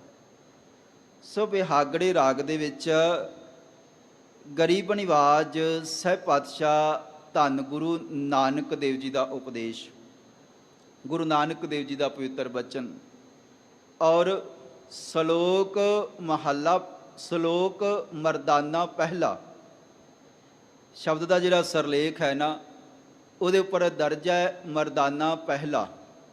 ਕਈ ਵਾਰੀ ਕੁਝ ਗੁਰੂ ਕੇ ਸਿੱਖ ਇਸ ਪਵਿੱਤਰ ਸ਼ਬਦ ਨੂੰ ਭਾਈ ਮਰਦਾਨਾ ਜੀ ਦਾ ਸ਼ਬਦ ਵੀ ਕਹਿੰਦੇ ਹਨ, ਪਰ ਨਹੀਂ, ਭਾਈ ਮਰਦਾਨਾ ਜੀ ਨੂੰ ਸੰਬੋਧਨ ਕਰਦੇ ਹੋਏ ਗਰੀਬ ਨਿਵਾਜ ਪਾਤਸ਼ਾਹ ਧੰਨ ਗੁਰੂ ਨਾਨਕ ਦੇਵ ਜੀ ਨੇ ਇਹ ਪਵਿੱਤਰ ਜਿਹੜਾ ਸ਼ਬਦ ਹੈ, ਇਹ ਸਰਲੇਖ ਹੈ, ਦਰਜ ਕੀਤਾ ਹੈ। ਮੈਂ ਕੁਝ ਟੀਕਿਆਂ ਨੂੰ, ਕੁਝ ਪੋਥੀਆਂ ਨੂੰ ਪੜ੍ਹ ਰਿਹਾ ਸੀਗਾ। ਤਕਰੀਬਨ ਵਿਦਵਾਨਾਂ ਦੀ ਇੱਥੇ ਹੀ ਸਹਿਮਤੀ ਹੈ ਕਿ ਇਹ ਸ਼ਬਦ ਜਿਹੜਾ ਹੈ ਇਹ ਭਾਈ ਮਰਦਾਨਾ ਜੀ ਦਾ ਨਹੀਂ, ਇਹ ਗੁਰੂ ਨਾਨਕ ਦੇਵ ਜੀ ਦਾ ਉਚਾਰਨ ਕੀਤਾ ਹੋਇਆ ਹੈ। ਭਾਈ ਮਰਦਾਨਾ ਜੀ ਬਾਰੇ ਤੁਸੀਂ ਜਾਣਦੇ ਹੋ। ਹੁਣ ਭਾਈ ਮਰਦਾਨਾ ਜੀ ਦਾ ਜ਼ਿਕਰ ਕਰਨਾ ਵੀ ਜ਼ਰੂਰੀ ਹੈ, ਕਿਉਂਕਿ ਉਹਨਾਂ ਦਾ ਨਾ ਨਾਮ ਆਇਆ। ਤੇ ਜਦੋਂ ਮੈਂ ਇਤਿਹਾਸ ਪੜ੍ਹ ਰਿਹਾ ਸੀਗਾ, ਨਾਮ ਗੁਰੂ ਨਾਨਕ ਦੇਵ ਜੀ ਨੇ ਦਰਜ ਇਸ ਕਰਕੇ ਮਨ ਕਰਦਾ ਹੈ, ਖਿਆਲ ਆਇਆ ਕਿ ਇਸ ਕਰਕੇ ਹੀ ਗੁਰੂ ਨਾਨਕ ਦੇਵ ਜੀ ਨੇ ਭਾਈ ਮਰਦਾਨਾ ਜੀ ਦਾ ਨਾਂ ਇੱਥੇ ਦਰਜ ਕੀਤਾ ਹੈ, ਕਿਉਂਕਿ ਭਾਈ ਮਰਦਾਨਾ ਜੀ ਦੀ ਮਸ਼ੱਕਤ ਘਾਲਣਾ ਬਹੁਤ ਵੱਡੀ ਹੈ। ਜਦੋਂ ਬਾਬੇ ਨਾਨਕ ਨੇ ਸੰਸਾਰ ਦੀ ਯਾਤਰਾ ਆਰੰਭ ਕੀਤੀ ਨਾ, ਹੁਣ ਭਾਈ ਮਰਦਾਨਾ ਜੀ ਆਪਾਂ ਜਾਣਦੇ ਹਾਂ ਕਿ ਉਹ ਮਰਾਸੀਆਂ ਦੇ ਪਰਿਵਾਰ ਦੇ ਵਿੱਚੋਂ ਸਨ। ਮਰਾਸੀ ਸ਼ਬਦ ਕਿਉਂਕਿ ਜਿਹੜੀ ਕੋਈ ਉਹਨਾਂ ਦਾ ਪਰਿਵਾਰ ਹੈ, ਉਹ ਕਈ ਵਾਰੀ ਸ਼ਬਦ ਬੋਲਣਾ ਪੈਂਦਾ ਹੈ। ਕੰਮ ਸੀਗਾ, ਲੋਕਾਂ ਦੇ ਘਰੇ ਸਨੇਹ ਪੱਤਰ ਦੇਣੇ, ਸੱਦੇ ਦੇਣੇ, ਗਾਉਣਾ ਵਜਾਉਣਾ, ਇਸ ਤਰ੍ਹਾਂ ਦਾ ਕੰਮ ਸੀਗਾ। ਗਾਉਣ ਦਾ ਕੰਮ, ਸਾਜ਼ ਵਜਾਉਣ ਦਾ ਵਿਰਾਸਤ ਦੇ ਵਿੱਚੋਂ ਮਿਲਿਆ, ਘਰ ਦੇ ਵਿੱਚੋਂ ਮਿਲਿਆ ਹੈ। ਲੋਕਾਂ ਦੀ ਖੁਸ਼ਾਮਦ ਕਰਦੇ ਹਨ, ਲੋਕਾਂ ਦੀ ਵਡਿਆਈ ਕਰਦੇ ਹਨ ਗਾ ਗਾ ਕੇ ਸਾਜ਼ਾਂ ਦੇ ਨਾਲ। ਇੱਕ ਦਿਨ ਬਾਬੇ ਨਾਨਕ ਦੇ ਕੋਲ ਆਏ ਤੇ ਗੁਰੂ ਨਾਨਕ ਦੇਵ ਜੀ ਨੇ ਆਖਿਆ, ਮਰਦਾਨਿਆ ਆਪਾਂ ਮਾਲਕ ਦੀ ਉਸਤਤ ਕਰੀਏ, ਤੂੰ ਰਬਾਬ ਵਜਾ।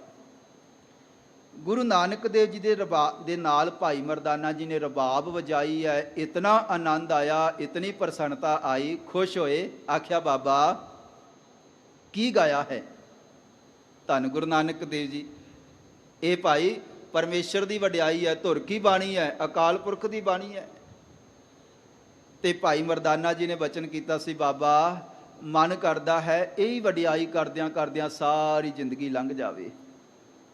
ਗੁਰੂ ਨਾਨਕ ਦੇਵ ਜੀ ਨੇ ਆਖਿਆ, ਕਹਿਣ ਲੱਗੇ, ਭਾਈ ਮਰਦਾਨਾ ਜੀ ਚੰਗੀ ਗੱਲ ਹੈ, ਸਾਰੀ ਜ਼ਿੰਦਗੀ ਜਿਹਦੀ ਪਰਮਾਤਮਾ ਦੀ ਉਸਤਤ ਵਿੱਚ ਲੰਘੇ, ਉਹਨੂੰ ਹੋਰ ਚਾਹੀਦਾ ਵੀ ਕੀ ਹੈ।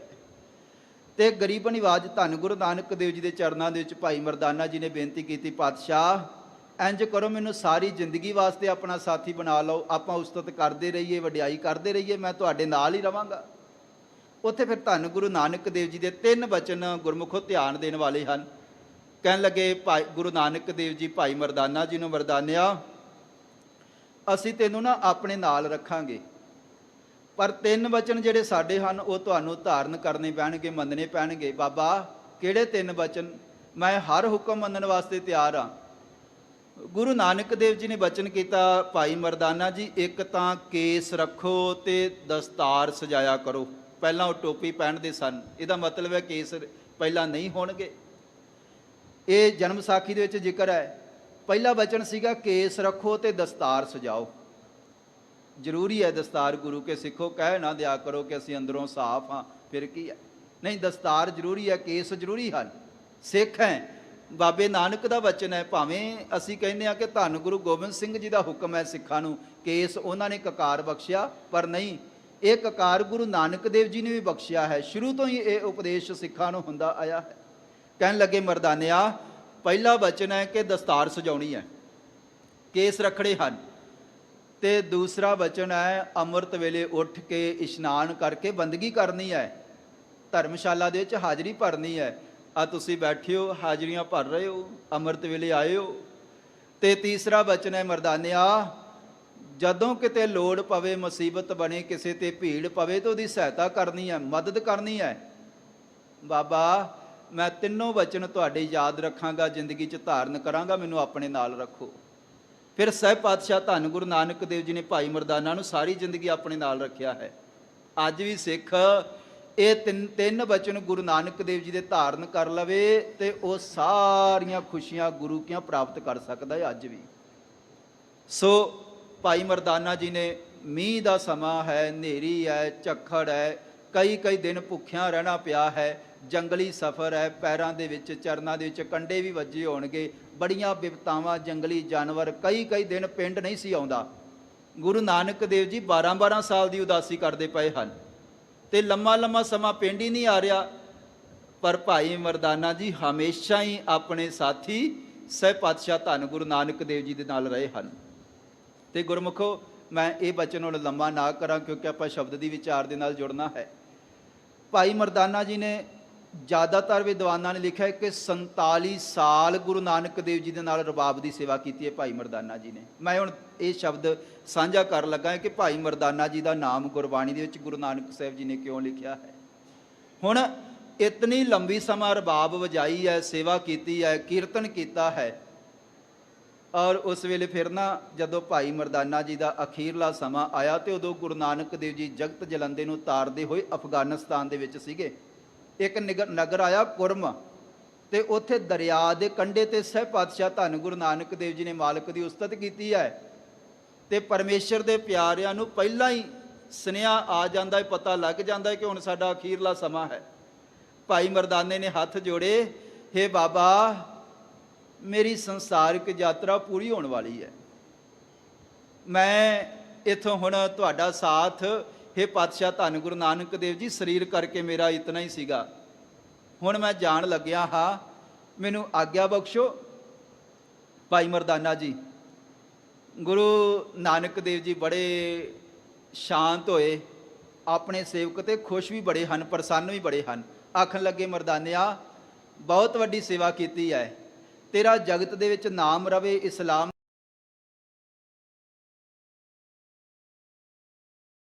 ਲਾਇਆ ਜਾਂਦਾ ਹੈ, ਵੱਖਰੇ ਧਰਮਾਂ ਦੇ ਮੁਤਾਬਕ।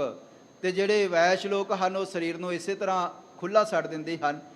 ਮਰਦਾਨਿਆ, ਕੀ ਤੇਰੇ ਸਰੀਰ ਜਾਣ ਤੋਂ ਬਾਅਦ ਇੱਥੇ ਸਰੀਰ ਦਫਨ ਕਰਕੇ ਤੇ 4 ਇੱਟਾਂ ਲਾ ਕੇ ਯਾਦਗਾਰ ਬਣਾ ਦਈਏ? ਭਾਈ ਮਰਦਾਨਾ ਜੀ ਕਹਿਣ ਲੱਗੇ, ਬਾਬਾ, ਸਾਰੀ ਜ਼ਿੰਦਗੀ ਦੁਨੀਆ ਨੂੰ ਸ਼ਬਦ ਦੇ ਨਾਲ ਜੋੜਿਆ ਹੈ, ਇਤਨਾ ਵੱਡਾ ਤੁਹਾਡੇ ਕੋਲ ਗਿਆਨ ਹੈ, ਤੇ ਬਾਬਾ, ਇਸ ਜਿਹੜਾ ਆ ਸਰੀਰ ਮਿਲਿਆ ਹੈ, ਹੁਣ ਆਤਮਾ ਇਹ 'ਚੋਂ ਉਡਾਰੀ ਮਾਰ ਕੇ ਤੁਹਾਡੇ ਚਰਨਾਂ ਦੇ ਵਿੱਚ ਜਾਣੀ ਹੈ। ਪਾਤਸ਼ਾਹ, ਮੇਰਾ ਜੀਵਨ ਸਫਲ ਹੋਣਾ ਹੈ, ਸੰਸਾਰ ਯਾਤਰਾ ਸਫਲ ਹੋਣੀ ਹੈ, ਤੇ ਮੈਨੂੰ ਇਸ ਮਿੱਟੀ ਦੇ ਵਿੱਚੋਂ ਕੱਢ ਕੇ ਤੇ ਦੂਜੀ ਮਿੱਟੀ ਦੇ ਵਿੱਚ ਪਾਉਣ ਲੱਗੇ ਹੋ, ਕਬਰਾਂ ਦੇ ਵਿੱਚ ਬੰਦ ਕਰ ਲੱਗੇ ਹੋ, ਇੱਟਾਂ ਦੇ ਵਿੱਚ? ਨਹੀਂ ਬਾਬਾ, ਸਭ ਤੋਂ ਚੰਗੀ ਜਿਹੜੀ ਚੀਜ਼ ਹੈ ਉਹ ਤੁਹਾਡੇ ਚਰਨ ਹਨ। ਜੇ ਮੈਨੂੰ ਪਨਾਹ ਦੇਣੀ ਹੈ ਤੇ ਜੇ ਮੇਰਾ ਜੀਵਨ ਸਫਲ ਲੱਗਿਆ ਤੁਹਾਨੂੰ, ਤੇ ਆਪਣੇ ਚਰਨਾਂ ਦੇ ਵਿੱਚ ਪਨਾਹ ਦਿਓ, ਆਪਣੇ ਚਰਨਾਂ ਦੇ ਵਿੱਚ ਮੈਨੂੰ ਆਪਣੇ ਨਾਲ, ਆਪਣੇ ਚਰਨਾਂ ਦੇ ਵਿੱਚ ਜਗ੍ਹਾ ਬਖਸ਼ੋ। ਸਹਿਬ ਪਾਤਸ਼ਾਹ ਧੰਨ ਗੁਰੂ ਨਾਨਕ ਦੇਵ ਜੀ ਕਹਿਣ ਲੱਗੇ, ਮਰਦਾਨਿਆ, ਬਹੁਤ ਵੱਡਾ ਤੈਨੂੰ ਗਿਆਨ ਹੈ, ਬ੍ਰਹਮ ਗਿਆਨ ਹੋ ਗਿਆ ਹੈ। ਕਿੱਥੋਂ ਪ੍ਰਾਪਤ ਹੋਇਆ? ਕਹਿਣ ਲੱਗੇ, ਬਾਬਾ, ਤੁਸੀਂ ਬ੍ਰਹਮ ਗਿਆਨੀ ਹੋ, ਤੇ ਤੁਹਾਡੇ ਨਾਲ ਰਹਿ ਕਰਕੇ ਤੁਹਾਡੇ ਤੋਂ ਹੀ ਇਹ ਜਿਹੜੀ ਸਮਝ, ਇਹ ਗਿਆਨ ਮਿਲਿਆ ਹੈ। ਅੱਜ ਵੀ ਮੁਸਲਮਾਨ ਧਰਮ ਦੇ ਵਿੱਚ ਭਾਵੇਂ ਉਹ ਜਗ੍ਹਾ ਬਣਾ ਕੇ ਇੱਟਾਂ ਲਾ ਕੇ ਤੇ ਉਹਨੂੰ ਪੂਜਿਆ ਜਾਂਦਾ ਹੈ। ਮੁਸਲਮਾਨ ਧਰਮ ਦੇ ਵਿੱਚ 5 ਚੀਜ਼ਾਂ ਹਨ ਜਿਹੜੀਆਂ ਬਹੁਤ ਬੁਰੀਆਂ ਕਹੀਆਂ ਗਈਆਂ, ਮਨਾਹੀ ਕੀਤੀ ਗਈ, ਨਿਖੇਧੀ ਕੀਤੀ ਗਈ ਹੈ। ਉਹਦੇ ਵਿੱਚ ਕਿਸੇ ਦੀ ਕਬਰ ਬਣਾ ਕੇ ਪੂਜਣਾ, ਇਹ ਸਭ ਤੋਂ ਵੱਡਾ ਗੁਨਾਹ ਹੈ। ਸੱਚਾ ਮੁਸਲਮਾਨ ਨਹੀਂ ਜੇ ਪੂਜਦਾ, ਪਰ ਅੱਜ ਭੁੱਲੇ ਹੋਏ ਕਈ ਸਿੱਖ ਕਬਰਾਂ ਬਣਾ ਕੇ ਦੀਵੇ ਜਗਾ ਰਹੇ ਹਨ। ਸੋ ਗੁਰੂ ਕਿਰਪਾ ਕਰੇ, ਸਾਨੂੰ ਭਾਈ ਮਰਦਾਨਾ ਜੀ ਤੋਂ ਸਮਝ ਲੈਣੀ ਚਾਹੀਦੀ ਹੈ। ਗੁਰੂ ਨਾਨਕ ਦੇਵ ਜੀ ਤੋਂ ਸਿੱਖਾ, ਕੇਵਲ ਸ਼ਬਦ ਦੇ ਨਾਲ ਜੁੜ। ਜਗ੍ਹਾ ਲੈਣੀ ਹੈ ਤੇ ਗੁਰੂ ਕੇ ਚਰਨਾਂ ਦੇ ਵਿੱਚ ਜਗ੍ਹਾ ਮੰਗ, ਗੁਰੂ ਕੇ ਚਰਨਾਂ ਦੇ ਵਿੱਚ। ਭਾਈ ਮਰਦਾਨਾ ਜੀ ਨੇ ਜਦੋਂ ਸਰੀਰ ਛੱਡਿਆ, ਬਾਬੇ ਨਾਨਕ ਨੇ ਆਪਣੇ ਹੱਥੀਂ ਆਪਣੇ ਸਾਥੀ ਦਾ ਉੱਥੇ ਸੰਸਕਾਰ ਕੀਤਾ ਹੈ ਔਰ ਉਹਦਾ ਜੀਵਨ ਸਫਲ ਹੋਇਆ। ਕਿਤਨੇ ਨਸੀਬਾਂ ਵਾਲੇ ਸਨ, ਕਿਤਨੇ ਖੁਸ਼ਕਿਸਮਤ ਸਨ ਭਾਈ ਮਰਦਾਨਾ ਜੀ, ਜਿਨ੍ਹਾਂ ਨੂੰ ਬਾਬੇ ਨਾਨਕ ਦੀ ਇੰਨੀ ਸੰਗਤ ਪ੍ਰਾਪਤ ਹੋਈ। ਤੇ ਜਿਹਦਾ ਜ਼ਿਕਰ ਭਾਈ ਗੁਰਦਾਸ ਜੀ ਨੇ ਵੀ ਕੀਤਾ, ਇੱਕ ਬਾਬਾ ਅਕਾਲ ਰੂਪ, ਦੂਜਾ ਰਬਾਬੀ ਮਰਦਾਨਾ। ਸੋ ਭਾਈ ਮਰਦਾਨਾ ਜੀ ਗੁਰੂ ਨਾਨਕ ਦੇਵ ਜੀ ਦੇ ਨਾਲ ਰਹੇ ਤੇ ਸਹਿ ਪਾਤਸ਼ਾਹ ਧੰਨ ਗੁਰੂ ਨਾਨਕ ਦੇਵ ਜੀ ਨੇ ਜਦੋਂ ਉਹਨਾਂ ਨੇ ਸਰੀਰ ਛੱਡ ਦਿੱਤਾ ਨਾ, ਉਹਨਾਂ ਦਾ ਫਿਰ ਜਿਹੜਾ ਨਾਮ ਹੈ, ਉਹਨਾਂ ਦੀ ਯਾਦ ਇੱਟਾਂ ਕਰਕੇ ਤੇ ਨਹੀਂ ਬਣਾਈ, ਉਹ ਕਬਰ ਤੇ ਨਹੀਂ ਬਣਾਈ ਗੁਰੂ ਨਾਨਕ ਦੇਵ ਜੀ ਨੇ, ਪਰ ਮੈਨੂੰ ਇੰਜ ਲੱਗ ਰਿਹਾ ਹੈ ਉਹਨਾਂ ਦੀ ਯਾਦ ਫਿਰ ਧੰਨ ਗੁਰੂ ਨਾਨਕ ਦੇਵ ਜੀ ਨੇ ਆਪਣੇ ਸਿੱਖ ਦੀ ਧੰਨ ਗੁਰੂ ਗ੍ਰੰਥ ਸਾਹਿਬ ਜੀ ਦੇ ਵਿੱਚ ਬਣਾਈ ਹੈ। ਹੁਣ ਸ਼ਬਦ ਲਿਖਿਆ, ਸ਼ਲੋਕ ਮਰਦਾਨਾ ਪਹਿਲਾ, ਮਰਦਾਨੇ ਨੂੰ ਸੰਬੋਧਨ ਕਰਦਿਆਂ ਹੋਇਆਂ ਧੰਨ ਗੁਰੂ ਨਾਨਕ ਦੇਵ ਜੀ ਦਾ ਪਵਿੱਤਰ ਸ਼ਬਦ ਹੈ। ਕਲ ਕਲਵਾਲੀ ਕਾਮ ਮਦ ਮਨੁਆ ਪੀਵਨ ਹਾਰ। ਸਹਿ ਪਾਤਸ਼ਾਹ ਧੰਨ ਗੁਰੂ ਨਾਨਕ ਦੇਵ ਜੀ ਦਾ ਬਚਨ, ਕਲਯੁਗੀ ਜਿਹੜੀ ਬਿਰਤੀ ਹੈ। ਗੁਰਮੁਖੋ, ਇਹ ਜਿਹੜਾ ਸ਼ਬਦ ਹੈ ਨਾ ਅੱਜ ਦਾ, ਜੋ ਸਾਨੂੰ ਸਤਿਗੁਰਾਂ ਨੇ ਹੁਕਮ ਕੀਤਾ ਹੈ, ਅੱਜ ਦਾ ਜਿਹੜਾ ਸ਼ਬਦ ਹੈ, ਸਤਿਗੁਰਾਂ ਨੇ ਜ਼ਿਕਰ ਕੀਤਾ ਕਿ ਆ ਜਿਹੜਾ ਝੂਠੀ ਦੁਨਿਆਵੀ ਨਸ਼ਾ ਹੈ ਨਾ, ਨਸ਼ਾ ਪੁਰਾਣੇ ਸਮੇਂ ਦੇ ਵਿੱਚ ਬਹੁਤ ਲੋਕ ਕਰਿਆ ਕਰਦੇ ਸਨ, ਹੁਣ ਵੀ ਅੱਜ ਤੱਕ ਕਿਤੇ ਉਹ ਤੋਂ ਵੀ ਭਿਆਨਕ ਨਸ਼ੇ ਆ ਗਏ ਹਨ। ਪਹਿਲਾਂ ਸਗੋਂ ਨਸ਼ੇ ਤਾਂ ਜ਼ਰੂਰ ਸਨ, ਪਰ ਉਹਨਾਂ ਦਾ ਰੂਪ ਇਤਨਾ ਭਿਆਨਕ ਨਹੀਂ ਸੀਗਾ ਜਿਤਨਾ ਅੱਜ ਹੈ। ਨੌਜਵਾਨ ਕੋਈ ਕਿਤੇ ਟੀਕਾ ਲਾ ਕੇ ਪਿਆ ਹੈ, ਕੋਈ ਕਿਤੇ ਪਿਆ ਹੈ, ਕੋਈ ਕਿਤੇ ਪਿਆ ਹੈ। ਸਰਕਾਰਾਂ ਆ ਰਹੀਆਂ ਹਨ, ਲਾਰੇ ਲਾ ਰਹੀਆਂ ਹਨ, ਪਰ ਉਹ ਉਨੀ ਕਾਰਵਾਈ ਹੁੰਦੀ ਨਹੀਂ ਹੈ ਕਿ ਸਾਡੀ ਨੌਜਵਾਨੀ ਬਚ ਸਕੇ। ਇਹ ਜਿਹੜਾ ਨਸ਼ਾ ਹੈ, ਸ਼ੁਰੂ ਤੋਂ ਹੀ ਭਾਵੇਂ ਕਈ ਧਾਰਮਿਕ ਸੰਪਰਦਾਵਾਂ ਦੇ ਵਿੱਚ ਕੁਝ ਚੀਜ਼ਾਂ ਉਹ ਸੇਵਨ ਕਰਦੇ ਸਨ, ਪਰ ਗੁਰਮਤਿ ਦੇ ਵਿੱਚ, ਗੁਰਬਾਣੀ ਦੇ ਵਿੱਚ ਇਹਦੀ ਸਖਤ ਮਨਾਹੀ ਕੀਤੀ ਗਈ ਹੈ ਆਰੰਭ ਤੋਂ ਹੀ। ਔਰ ਇੱਕ ਵਾਰੀ ਦੇਖੋ, ਭਰਥਰੀ ਜੋਗੀ ਜਿਹੜਾ ਸੀਗਾ ਨਾ, ਗੁਰੂ ਨਾਨਕ ਦੇਵ ਜੀ ਯਾਤਰਾ ਕਰਦੇ ਹੋਏ ਗਏ, ਉਹਨੇ ਪਿਆਲਾ ਰੱਖ ਦਿੱਤਾ ਅੱਗੇ। ਦੋ ਨੇ ਸਵਾਲ ਕੀਤੇ ਸਨ, ਇੱਕ ਚਲੋ ਸ਼ਬਦ ਜਿਹੜਾ ਉਹ ਸਹਿਜ ਯੋਗ ਦੇ ਨਾਲ ਸੰਬੰਧਿਤ ਸੀਗਾ, ਉਹ ਸਾਡਾ ਵਿਸ਼ਾ ਨਹੀਂ ਹੈ। ਦੂਜਾ ਇਹ ਸੀਗਾ, ਬਾਬਾ ਆਹ ਪਿਆਲਾ ਹੈ ਸ਼ਰਾਬ ਦਾ, ਅਸੀਂ ਸੇਵਨ ਕਰਦੇ ਹਾਂ, ਪੀਂਦੇ ਹਾਂ, ਤੇ ਕੁਝ ਪੈਰ ਸਰੂਰ ਚੜ੍ਹ ਜਾਂਦਾ ਹੈ, ਧਿਆਨ ਮਾਲਕ ਦੇ ਚਰਨਾਂ ਦੇ ਨਾਲ ਲੱਗ ਜਾਂਦਾ, ਇੱਕਮਿਕਤਾ ਹੁੰਦੀ ਹੈ। ਬਾਬਾ ਅਸੀਂ ਇਹ ਪੀਂਦੇ ਆ, ਤੁਸੀਂ ਵੀ ਛਕੋ। ਤੇ ਗੁਰੂ ਨਾਨਕ ਦੇਵ ਜੀ ਨੇ ਬਚਨ ਕੀਤਾ ਸੀ, ਕਹਿਣ ਲੱਗੇ, ਇਹ ਭਰਥਰੀ, ਇਹ ਝੂਠੇ ਜਿਹੜੇ ਨਸ਼ੇ ਹਨ, ਕੁਝ ਕੁ ਸਮੇਂ ਤੁਹਾਨੂੰ ਸਰੂਰ ਚੜ੍ਹਦਾ ਹੈ, ਇਹ ਨਸ਼ੇ ਝੂਠੇ ਹਨ। ਝੂਠਾ ਮਦ ਮੂਲ ਨਾ ਪੀਚੇ ਜੇ ਕਾ ਪਾਰ ਵਸਾਏ। ਕਹਿਣ ਲੱਗੇ ਕਿ ਭਾਈ ਇਹ ਝੂਠਾ ਨਸ਼ਾ ਬੰਦੇ ਨੇ ਭੁੱਲ ਕੇ ਵੀ ਨਹੀਂ ਕਰਨਾ। ਗਰੀਬ ਨਿਵਾਜ ਸਾਹਿਬ ਪਾਤਸ਼ਾਹ ਧੰਨ ਗੁਰੂ ਨਾਨਕ ਦੇਵ ਜੀ ਦੇ ਬਚਨ ਸਨ। ਕਹਿਣ ਲੱਗੇ ਕਿ ਭਾਈ ਗੁੜ ਕਰ ਗਿਆਨ ਧਿਆਨ ਕਰ ਧਾਵੈ ਕਰ ਕਰਨੀ ਕਾ ਸਿਪਾਹੀ ਹੈ। ਇਹ ਸ਼ਬਦ ਸਾਹਿਬ ਪਾਤਸ਼ਾਹ ਧੰਨ ਗੁਰੂ ਨਾਨਕ ਦੇਵ ਜੀ ਨੇ ਉਚਾਰਨ ਕੀਤਾ। ਕਹਿਣ ਲੱਗੇ ਭਾਈ ਝੂਠੇ ਨਸ਼ਿਆਂ ਦੇ ਵਿੱਚ ਇਹ ਬਾਟਾ ਪੀ ਕੇ ਤੇ ਕੁਝ ਸਮਾਂ ਸਮਾਧੀ ਲਾ ਕੇ ਤੇ ਆਖਣਾ ਮੈਂ ਭਗਤ ਹਾਂ। ਸਾਹਿਬ ਪਾਤਸ਼ਾਹ ਧੰਨ ਗੁਰੂ ਨਾਨਕ ਦੇਵ ਜੀ ਨੇ ਬਚਨ ਕੀਤਾ, ਇਹ ਨਸ਼ੇ ਛੱਡ ਕੇ ਤੇ ਬੰਦਗੀ ਦੇ ਵਿੱਚੋਂ ਪ੍ਰੇਮ ਦਾ ਜਿਹੜਾ ਰਸ ਹੈ ਉਹ ਪ੍ਰਾਪਤ ਕਰੋ। ਉਹ ਜਦੋਂ ਆਨੰਦ ਆਏਗਾ ਨਾ, ਫਿਰ ਇਹ ਦੁਨਿਆਵੀ ਜਿਹੜੇ ਨਸ਼ੇ ਹਨ ਇਹ ਭੁੱਲ ਜਾਣਗੇ, ਇਹ ਵਿਸਰ ਜਾਣਗੇ। ਸਾਹਿਬ ਪਾਤਸ਼ਾਹ ਧੰਨ ਗੁਰੂ ਨਾਨਕ ਦੇਵ ਜੀ ਨੇ ਭਰਥਰੀ ਜੋਗੀ ਨੂੰ ਵੀ ਹਟਾਇਆ ਸੀਗਾ, ਉਹਨੂੰ ਵੀ ਮਾਲਕ ਦੀ ਬੰਦਗੀ ਦੇ ਵਿੱਚੋਂ ਆਨੰਦ ਲੈਣ ਵਾਸਤੇ ਹੁਕਮ ਕੀਤਾ ਸੀਗਾ। ਔਰ ਇੱਥੇ ਫਿਰ ਸਾਹਿਬ ਪਾਤਸ਼ਾਹ ਧੰਨ ਗੁਰੂ ਨਾਨਕ ਦੇਵ ਜੀ ਦਾ ਉਸੇ ਹੀ ਵਿਸ਼ੇ ਦੇ ਨਾਲ ਇਹ ਰਲਦਾ ਹੋਇਆ ਸ਼ਬਦ ਹੈ। ਕਹਿਣ ਲੱਗੇ ਕਲ ਕਲਵਾਲੀ, ਇਹ ਜਿਹੜੀ ਕਲਯੁਗੀ ਮੱਤ ਹੈ ਨਾ, ਝੂਠੀਆਂ ਚੀਜ਼ਾਂ ਦੇ ਵਿੱਚ ਖਚਤ ਹੋਈ, ਇਹ ਭੱਠੀ ਬਣ ਗਈ। ਤੇ ਕਾਮ ਮਦ, ਕਹਿਣ ਲੱਗੇ ਕਿ ਭਾਈ ਜਦੋਂ ਬੰਦਾ ਨਸ਼ਾ ਕਰ ਲੈਂਦਾ ਨਾ ਸ਼ਰਾਬ ਦਾ, ਉਹਦੀ ਬਿਰਤੀ ਫਿਰ ਵਿਸ਼ੇ ਵਿਕਾਰਾਂ ਵਾਲੀ ਕਾਮ ਵਾਲੀ ਬਿਰਤੀ ਹੋ ਜਾਂਦੀ ਹੈ। ਤੇ ਗਰੀਬ ਨਿਵਾਜ ਨੇ ਫਿਰ ਬਚਨ ਕੀਤਾ, ਕਹਿਣ ਲੱਗੇ ਮਨੁਆ ਪੀਵਨ ਹਾਰ, ਇਹ ਜਿਹੜਾ ਮਨ ਹੈ ਬੜਾ ਚੰਚਲ ਹੈ, ਡੋਲਦਾ ਹੈ, ਤੇ ਕਲਯੁਗੀ ਬਿਰਤੀ ਹੈ। ਤੇ ਝੂਠੇ ਨਸ਼ਿਆਂ ਦੇ ਵਿੱਚ ਸ਼ਰਾਬ ਦਾ ਸੇਵਨ ਕਰਕੇ ਤੇ ਮਨ ਜਿਹੜਾ ਹੈ ਉਹ ਦੁਨਿਆਵੀ ਰਸ ਕਸ ਪ੍ਰਾਪਤ ਕਰ ਰਿਹਾ ਹੈ। ਕਲਯੁਗੀ ਜਿਹੜਾ ਬੰਦਾ ਹੈ ਪਰਮਾਤਮਾ ਦੀ ਬੰਦਗੀ ਨੂੰ ਛੱਡ ਕੇ ਝੂਠੇ ਨਸ਼ਿਆਂ ਦੇ ਵਿੱਚ ਖਚਤ ਹੈ। ਕ੍ਰੋਧ ਕਟੋਰੀ ਮੋਹ ਭਰੀ ਪੀ ਲਾਵਾ ਅਹੰਕਾਰ। ਤੇ ਕ੍ਰੋਧ ਦੀ ਕਟੋਰੀ ਹੈ, ਛੋਟਾ ਜਿਹਾ ਜਿਹੜਾ ਬਰਤਨ ਹੈ। ਕਹਿਣ ਲੱਗੇ ਜਦੋਂ ਬੰਦਾ ਵਿਸ਼ੇ ਵਿਕਾਰਾਂ ਦੇ ਵਿੱਚ ਪੈ ਜਾਵੇ ਫਿਰ ਉਹਦੇ ਅੰਦਰ ਕ੍ਰੋਧ ਵੀ ਪ੍ਰਗਟ ਹੁੰਦਾ ਹੈ। ਨਸ਼ਿਆਂ ਦੇ ਵਿੱਚੋਂ ਕ੍ਰੋਧ ਵੀ ਜਨਮ ਲੈਂਦਾ ਹੈ। ਕ੍ਰੋਧ ਕਟੋਰੀ ਤੇ ਮੋਹ ਭਰੀ, ਜਿਵੇਂ ਕਟੋਰੀ ਸ਼ਰਾਬ ਦੇ ਨਾਲ ਜਾਂ ਕਿਸੇ ਹੋਰ ਚੀਜ਼ ਦੇ ਨਾਲ, ਨਸ਼ੇ ਦੇ ਨਾਲ ਭਰੀ ਹੋਵੇ, ਇਸ ਤਰ੍ਹਾਂ ਕਹਿਣ ਲੱਗੇ ਜਿਹੜਾ ਬੰਦਾ ਹੈ ਕਲਯੁਗ ਦੇ ਸਮੇਂ ਦੇ ਵਿੱਚ ਮੋਹ ਦੇ ਨਾਲ ਭਰਿਆ ਹੋਇਆ ਹੈ। ਤੇ ਕਹਿਣ ਲੱਗੇ ਪੀ ਲਾਵਾ ਅਹੰਕਾਰ, ਜਿਹੜਾ ਮਨੁੱਖ ਦੇ ਅੰਦਰ ਹੰਕਾਰ ਹੈ ਨਾ, ਹੰਕਾਰ ਕਿ ਮੇਰੇ ਕੋਲ ਆ ਹੈ, ਮੇਰੇ ਕੋਲ ਇਤਨੀ ਤਾਕਤ ਹੈ, ਇਹ ਜਿਹੜਾ ਹੰਕਾਰ ਹੈ, ਹੰਕਾਰ ਵਾਲੀ ਬਿਰਤੀ ਹੈ, ਇਹ ਬੰਦੇ ਤੋਂ ਗੁਨਾਹ ਕਰਾ ਰਹੀ ਹੈ। ਗੁਨਾਹ, ਬੰਦੇ ਕੋਲ ਤਾਕਤ ਆ ਜਾਵੇ ਨਾ ਤੇ ਹੰਕਾਰ ਹੋ ਹੀ ਜਾਂਦਾ ਹੈ। ਫਿਰ ਬੰਦਾ ਜਦੋਂ ਹੰਕਾਰੀ ਹੋ ਜਾਵੇ ਫਿਰ ਵਾਰ-ਵਾਰ ਗੁਨਾਹ ਕਰਦਾ ਹੈ, ਪਾਪ ਕਰਦਾ ਹੈ। ਤੇ ਸਹਿਬ ਪਾਤਸ਼ਾਹ ਧੰਨ ਗੁਰੂ ਨਾਨਕ ਦੇਵ ਜੀ ਦਾ ਬਚਨ, ਕਲਯੁਗ ਦੇ ਸਮੇਂ ਦੇ ਵਿੱਚ ਬੰਦਾ ਇਹਨਾਂ ਚੀਜ਼ਾਂ ਦੇ ਵਿੱਚ ਪੈ ਕਰਕੇ ਹੰਕਾਰੀ ਬਣਿਆ ਹੈ। ਮਜਲਸ ਕੂੜੇ ਲੱਭ ਕੀ ਪੀ ਪੀ ਹੋਏ ਖੁਆਰ। ਤੇ ਜਿਹੜਾ ਬੰਦਾ ਨਸ਼ੇੜੀ ਹੈ, ਜਿਹੜਾ ਵਿਸ਼ੇ ਵਿਕਾਰਾਂ ਦੇ ਵਿੱਚ ਪਿਆ ਹੈ, ਜਿਹਦੀ ਸੰਗਤ ਨਸ਼ਾ ਕਰਨ ਵਾਲਿਆਂ ਦੀ ਹੈ, ਤੇ ਸਤਿਗੁਰਾਂ ਨੇ ਫਿਰ ਬਚਨ ਕੀਤਾ, ਕਹਿਣ ਲੱਗੇ ਕਿ ਭਾਈ ਮਜਲਸ ਕੂੜੇ ਲੱਭ ਕੀ। ਜਦੋਂ ਬੰਦੇ ਦੀ, ਕਿਉਂਕਿ ਇਹ ਸੁਭਾਅ ਹੀ ਹੈ, ਜੇ ਬੰਦਾ ਬੰਦਗੀ ਕਰਨ ਵਾਲਾ ਹੈ, ਚੰਗੇ ਰਸਤੇ ਤੇ ਚੱਲਣ ਵਾਲਾ ਹੈ, ਗੁਰੂ ਘਰ ਦੇ ਵਿੱਚ ਆਉਣ ਵਾਲਾ ਹੈ, ਉਹਦੇ ਸੱਜਣ ਮਿੱਤਰ ਵੀ ਉਸੇ ਤਰ੍ਹਾਂ ਦੇ ਹੋਣਗੇ। ਉਹਦੀ ਮਿੱਤਰਤਾ ਰਹਿ ਹੀ ਉਦੋਂ ਸਕਦੀ ਹੈ ਕਾਇਮ ਜਦੋਂ ਸੋਚ ਜੀਵਨ ਇੱਕੋ ਜਿਹਾ ਹੋਵੇ, ਇੱਕ ਇਸ ਪਾਸੇ ਚੱਲਣ ਵਾਲਾ ਹੋਵੇ, ਦੂਜਾ ਦੂਜੇ ਪਾਸੇ ਚੱਲਣ ਵਾਲਾ ਹੋਵੇ, ਤੇ ਬਿਰਤੀ ਇਹ ਜਿਹੜੀ ਸੱਜਣਤਾ ਹੀ ਹੈ ਲੰਮਾ ਸਮਾਂ ਨਹੀਂ ਨਿਭਦੀ। ਤੇ ਕਹਿਣ ਲੱਗੇ ਕਿ ਦੇਖੋ ਭਾਈ ਨਸ਼ੇੜੀ ਬੰਦਾ ਹੈ ਤੇ ਉਹਦੇ ਸੰਗੀ ਸਾਥੀ ਵੀ ਨਸ਼ੇੜੇ ਹੀ ਹੋਣਗੇ। ਤੇ ਕਹਿਣ ਲੱਗੇ ਕਿ ਭਾਈ ਨਸ਼ੇੜੀ ਬੰਦੇ ਨੇ ਝੂਠੀ ਜਿਹੜੀ ਹੈ, ਭੈੜੀ ਜਿਹੜੀ ਹੈ ਉਹ ਸੰਗਤ ਕੀਤੀ ਹੈ। ਮਜਲਸ ਕੂੜੇ ਲੱਭ ਕੀ ਪੀ ਪੀ ਹੋਏ ਖੁਆਰ, ਆਪਣਾ ਜੀਵਨ ਵੀ ਤੇ ਸਾਥੀਆਂ ਦਾ ਜੀਵਨ ਵੀ ਝੂਠੇ ਨਸ਼ਿਆਂ ਦੇ ਵਿੱਚ, ਵਿਸ਼ੇ ਵਿਕਾਰਾਂ ਦੇ ਵਿੱਚ ਪੈ ਕਰਕੇ ਬੰਦਾ ਕਲਯੁਗ ਦੇ ਸਮੇਂ ਦੇ ਵਿੱਚ ਆਪਣਾ ਜੀਵਨ ਅਜਾਈ ਗੁਆ ਰਿਹਾ ਹੈ। ਕਰਨੀ ਲਾਹਨ ਸਤਿਗੁਰ ਸੱਚ ਸਰਾ ਕਰ ਸਾਰ।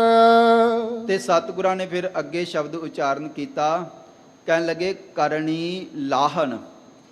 ਧੰਨ ਗੁਰੂ ਨਾਨਕ ਦੇਵ ਜੀ ਦਾ ਬਚਨ, ਕਹਿਣ ਲੱਗੇ ਭਾਈ ਲਾਹਨ ਜਿਹੜੀ ਹੈ ਨਾ, ਉੱਚੇ ਸੁੱਚੇ ਕਰਮਾਂ ਨੂੰ, ਉੱਚੇ ਸੁੱਚੇ ਜੀਵਨ ਨੂੰ ਨਸ਼ਾ ਬਣਾਓ। ਜੇ ਨਸ਼ਾ ਬਣਾਉਣਾ ਹੈ ਨਾ, ਨਸ਼ਾ ਕਰਨਾ ਹੈ ਤੇ ਨਾਮ ਦਾ, ਬੰਦਗੀ ਦਾ ਨਸ਼ਾ ਕਰੋ। ਅੰਮ੍ਰਿਤ ਵੇਲੇ ਗੁਰੂ ਕੇ ਚਰਨਾਂ ਦੇ ਨਾਲ ਜੁੜਨ ਦਾ ਨਸ਼ਾ ਕਰੋ, ਪਰਉਪਕਾਰ ਕਰਨ ਦਾ ਨਸ਼ਾ ਕਰੋ, ਭਲਾ ਕਰਨ ਦਾ ਨਸ਼ਾ ਕਰੋ, ਬੁਰਿਆਈ ਨਿੰਦਿਆ ਪਾਪ ਇਹ ਛੱਡੋ। ਜੇ ਨਸ਼ਾ ਕਰਨਾ ਹੈ, ਜੇ ਕਿਸੇ ਸਰੂਰ ਦੇ ਵਿੱਚ ਰੰਗੇ ਹੀ ਜਾਣਾ ਹੈ ਤੇ ਭਗਤੀ ਦੇ ਵਿੱਚ ਰੰਗੋ, ਆਪਣੇ ਆਪ ਨੂੰ, ਆਪਣੀ ਬਿਰਤੀ ਨੂੰ ਮਾਲਕ ਦੇ ਚਰਨਾਂ ਦੇ ਨਾਲ ਜੋੜੋ। ਤੇ ਸਤਿਗੁਰਾਂ ਦਾ ਬਚਨ, ਕਹਿਣ ਲੱਗੇ ਕਰਨੀ ਤੁਹਾਡੀ ਜਿਹੜੀ ਹੈ ਨਾ ਉਹ ਲਾਹਣ ਹੋਵੇ ਤੇ ਸਤ ਗੁੜ, ਤੇ ਸੱਚ ਦਾ ਵਿੱਚ ਗੁੜ ਹੋਵੇ। ਤੁਸੀਂ, ਤੁਹਾਡੇ ਕੋਲ ਸੱਚ ਹੋਵੇ, ਸੱਚ ਦਾ ਪੱਲਾ ਨਾ ਛੱਡੋ। ਤੇ ਕਹਿਣ ਲੱਗੇ ਸੱਚ ਸਰਾ ਕਰ ਸਾਰ। ਕਹਿਣ ਲੱਗੇ ਜਦੋਂ ਸੱਚ ਦੇ ਨਾਲ ਜੁੜੋਗੇ ਨਾ ਤੇ ਤੁਹਾਡਾ ਜਿਹੜਾ ਜੀਵਨ ਹੈ ਸਫਲ ਹੋਏਗਾ, ਬਿਰਤੀ ਜਿਹੜੀ ਹੈ ਡੋਲੇਗੀ ਨਹੀਂ ਜਦੋਂ ਬੰਦੇ ਦੇ ਕੋਲ ਸੱਚਾਈ ਹੋਵੇ। ਸਹਿਬ ਪਾਤਸ਼ਾਹ ਧੰਨ ਗੁਰੂ ਅਰਜਨ ਦੇਵ ਜੀ ਜਦੋਂ ਪੇਸ਼ ਕੀਤੇ ਗਏ ਨਾ ਲਾਹੌਰ, ਤੇ ਬੜਾ ਡਲਾਉਣ ਦਾ ਯਤਨ ਕੀਤਾ ਗਿਆ, ਬਾਬਾ ਇਹ ਗੁਰੂ ਅਰਜਨ ਦੇਵ ਜੀ ਇੰਨੇ ਤਸੀਹੇ ਸਹਾਰ ਰਹੇ ਹੋ। ਮੈਂ ਸੱਚ ਦੀ ਗੱਲ ਕਰਨ ਲੱਗੇ ਆਪਾਂ, ਇੰਨੇ ਤਸੀਹੇ ਸਹਾਰ ਰਹੇ ਹੋ, ਆ ਦੇਖੋ ਸਰੀਰ ਦਾ ਕੀ ਹਾਲ ਬਣ ਚੁੱਕਾ ਹੈ। ਪਾਤਸ਼ਾਹ ਅਜੇ ਵੀ ਤੁਹਾਡੇ ਕੋਲ ਮੌਕਾ ਹੈ, ਛੱਡੋ ਜਿਹੜੀਆਂ ਗੱਲਾਂ ਅਸੀਂ ਕਹਿੰਦੇ ਆ, ਜੋ ਗੁਰੂ ਗ੍ਰੰਥ ਸਾਹਿਬ ਜੀ ਦੀ ਬਾਣੀ ਹੈ, ਜਿਹੜੇ 4 ਸਾਡੇ ਭਗਤ ਹਨ ਉਹਨਾਂ ਦੇ ਸ਼ਬਦ ਸ਼ਾਮਲ ਕਰ ਲਓ ਵਿੱਚ। ਭਗਤ ਕਾਨਾ ਜੀ, ਭਗਤ ਛੱਜੂ ਜੀ, ਭਗਤ ਪੀਲੂ ਜੀ, ਭਗਤ ਸ਼ਾਹ ਹੁਸੈਨ ਜੀ, ਇਹਨਾਂ ਦੀ ਬਾਣੀ ਨਹੀਂ ਸੀ ਧੰਨ ਗੁਰੂ ਅਰਜਨ ਦੇਵ ਜੀ ਨੇ ਸ਼ਾਮਲ ਕੀਤੀ।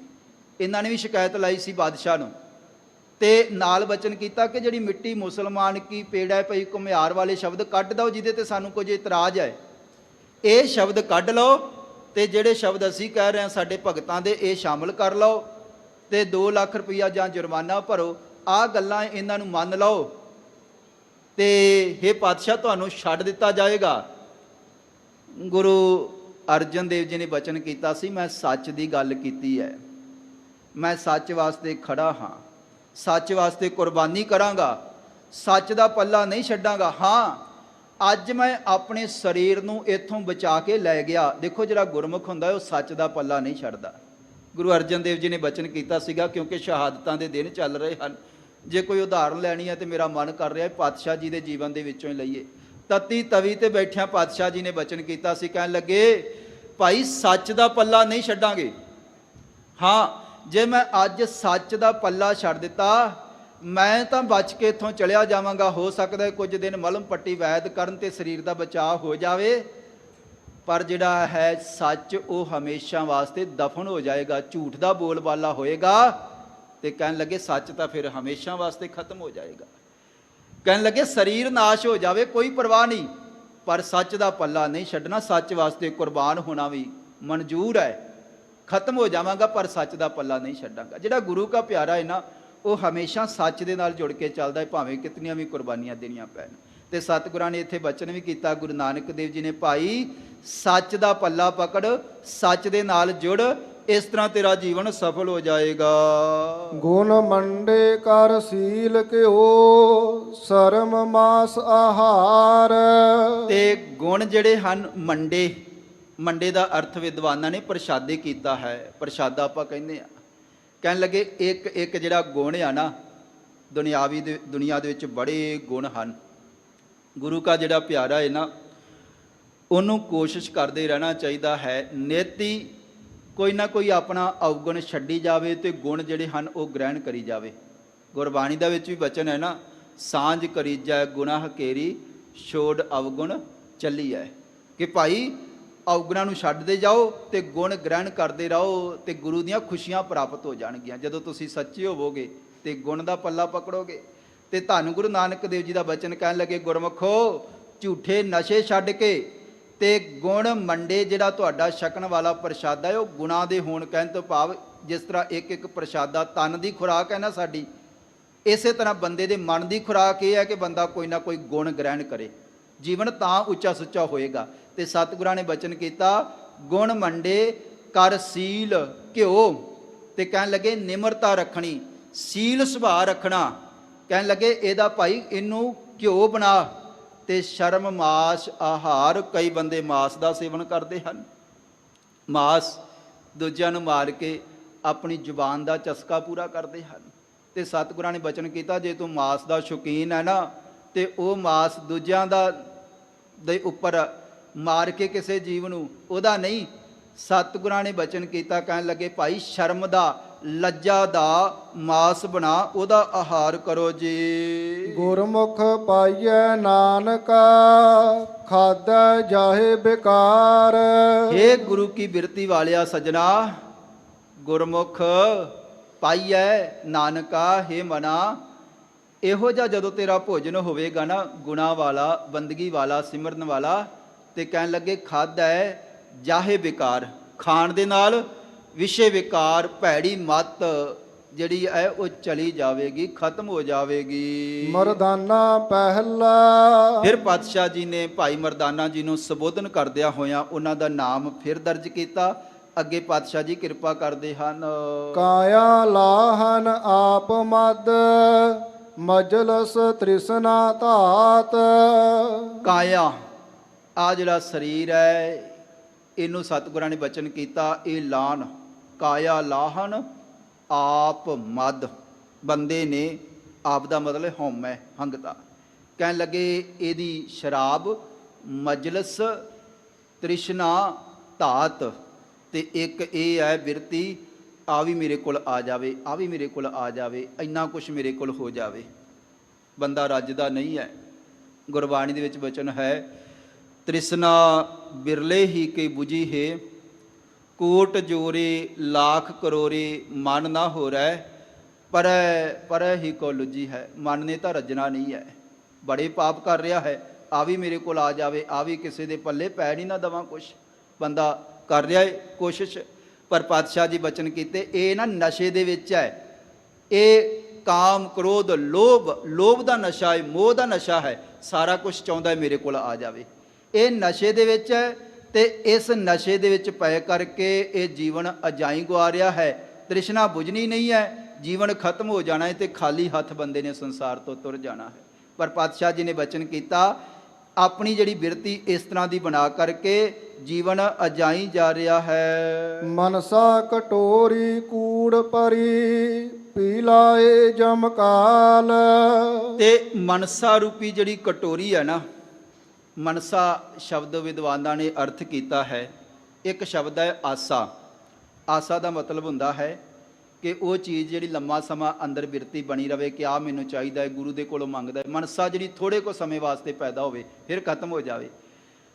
ਆਸਾ ਸਹਿਬ ਪਾਤਸ਼ਾਹ ਧੰਨ ਗੁਰੂ ਨਾਨਕ ਦੇਵ ਜੀ ਦਾ ਬਚਨ ਕਹਿਣ ਲੱਗੇ ਕਿ ਭਾਈ ਮਨਸਾ ਕਟੋਰੀ ਕੂੜ ਭਰੀ ਪੀ ਲਾਏ ਜਮਕਾਲ। ਇਹ ਇਛਾਵਾਂ ਦੀ ਜਿਹੜੀ ਕਟੋਰੀ ਹੈ ਇਹ ਭਰੀ ਪਈ ਹੈ ਤੇ ਜਮਕਾਲ ਇਸ ਨੂੰ ਪਿਲਾ ਰਿਹਾ ਹੈ। ਬੰਦਾ ਆ ਵੀ ਮਿਲ ਜਾਵੇ, ਆ ਵੀ ਮਿਲ ਜਾਵੇ, ਇੰਨੀਆਂ ਇਛਾਵਾਂ ਪੈਦਾ ਹੋ ਗਈਆਂ, ਉਹਦੇ ਵਿੱਚ ਲੱਗਿਆ ਹੋਇਆ ਹੈ। ਇਤ ਮਦ ਪੀਤੈ ਨਾਨਕਾ ਬਹੁਤੇ ਖਟਿਐ ਬੇਕਾਰ। ਤੇ ਇਸ ਤਰ੍ਹਾਂ ਦੀ ਬਿਰਤੀ ਗੁਰਮੁਖਾ ਜੇ ਧਾਰਨ ਕੀਤੀ ਹੈ, ਸਹਿਬ ਪਾਤਸ਼ਾਹ ਧੰਨ ਗੁਰੂ ਨਾਨਕ ਦੇਵ ਜੀ ਦਾ ਬਚਨ, ਇਤ ਮਦ ਪੀਤੈ ਨਾਨਕਾ ਬਹੁਤੇ ਖਟਿਏ ਬੇਕਾਰ। ਬਹੁਤ ਜ਼ਿਆਦੇ ਪਾਪ ਤੂੰ ਖੱਟ ਕੇ ਸੰਸਾਰ ਤੋਂ ਜਾਏਗਾ। ਗਿਆਨ ਗੁੜ ਸਲਾਹ ਮੰਡੇ ਭਉ ਮਾਸ ਆਹਾਰ। ਤੇ ਸਿੱਖਾ ਗਿਆਨ ਨੂੰ ਗੁੜ ਸਮਝ, ਦੂਜੇ ਗੁੜ ਦਾ ਖਹਿੜਾ ਛੱਡ, ਨਸ਼ੇ ਦਾ ਖਹਿੜਾ ਛੱਡ, ਗਿਆਨ ਨੂੰ ਗੁੜ ਬਣਾ ਤੇ ਸਲਾਹ ਮੰਡੇ, ਮਾਲਕ ਦੀ ਵਡਿਆਈ ਕਰਨੀ, ਝੂਠੀ ਦੁਨਿਆਵੀ ਲੋਕਾਂ ਦੀ ਖੁਸ਼ਾਮਦ ਨਹੀਂ। ਕਹਿਣ ਲੱਗੇ ਕਿ ਭਾਈ ਸਲਾਹ ਮੰਡੇ, ਪਰਮੇਸ਼ਰ ਦੀ ਵਡਿਆਈ ਨੂੰ ਪ੍ਰਸ਼ਾਦੇ ਸਮਝ, ਭਾਉ ਮਾਸ ਆਹਾਰ, ਪਰਮੇਸ਼ਰ ਦੇ ਡਰ ਦਾ ਜਿਹੜਾ ਹੈ ਮਾਸ ਬਣਾ, ਉਹਦਾ ਸੇਵਨ ਕਰੋ ਜੀ। ਨਾਨਕ ਇਹੋ ਭੋਜਨ ਸੱਚ ਹੈ, ਸੱਚ ਨਾਮ ਆਧਾਰ। ਹੇ ਨਾਨਕ, ਇਹ ਜਿਹੜਾ ਭੋਜਨ ਹੈ ਸੱਚ ਹੈ। ਨਾਨਕ ਇਹੋ ਭੋਜਨ ਸੱਚ ਹੈ, ਸੱਚ ਨਾਮ ਆਧਾਰ। ਗਰੀਬਨ ਨਿਵਾਜ ਪਾਤਸ਼ਾਹ ਧੰਨ ਗੁਰੂ ਨਾਨਕ ਦੇਵ ਜੀ ਦਾ ਬਚਨ, ਇਹ ਭੋਜਨ ਸੱਚ ਹੈ ਤੇ ਸਾਰੀ ਜ਼ਿੰਦਗੀ ਦੇ ਵਿੱਚ ਇਹਨੂੰ ਹੀ ਆਧਾਰ, ਇਹਨੂੰ ਹੀ ਜੀਵਨ ਦੇ ਵਿੱਚ ਧਾਰਨ ਕਰੋ ਜੀ। ਕਾਇਆ ਲਾਹਨ ਆਪ ਮਦ ਅੰਮ੍ਰਿਤ ਤਿਸ ਕੀ ਧਾਰ। ਤੇ ਕਾਇਆ ਲਾਹਨ, ਕਾਇਆ ਜਿਹੜੀ ਹੈ ਭੱਠੀ ਹੈ, ਆਪ ਮਦ, ਆਪ ਵਾਲਾ ਸਹਿਬ ਪਾਤਸ਼ਾਹ ਧੰਨ ਗੁਰੂ ਨਾਨਕ ਦੇਵ ਜੀ ਵਾਰ-ਵਾਰ ਕਈ ਵਾਰੀ ਦੁਹਰਾ ਕਰਕੇ ਮਨੁੱਖ ਨੂੰ ਸਮਝਾਉਣ ਦਾ ਯਤਨ ਕਰਦੇ ਹਨ ਕਿ ਭਾਈ ਅੰਮ੍ਰਿਤ ਤਿਸ ਕੀ ਧਾਰ। ਪਰਮੇਸ਼ਰ ਦਾ ਜਿਹੜਾ ਨਾਮ ਹੈ ਨਾ ਅੰਮ੍ਰਿਤ, ਉਹ ਜਿਹੜੀ ਧਾਰ ਹੈ, ਜੇ ਉਹ ਤੇਰੇ ਉੱਤੇ ਪੈ ਜਾਵੇ ਤੇਰਾ ਜੀਵਨ ਤਾਂ ਸਫਲ ਹੋਣਾ ਹੈ। ਸਤ ਸੰਗਤ ਸਿਉ ਮਿਲਾਪ ਹੋਏ, ਲੇਵ ਕਟੋਰੀ ਅੰਮ੍ਰਿਤ ਭਰੀ ਪੀ ਪੀ ਕਟਹਿ ਬੇਕਾਰ।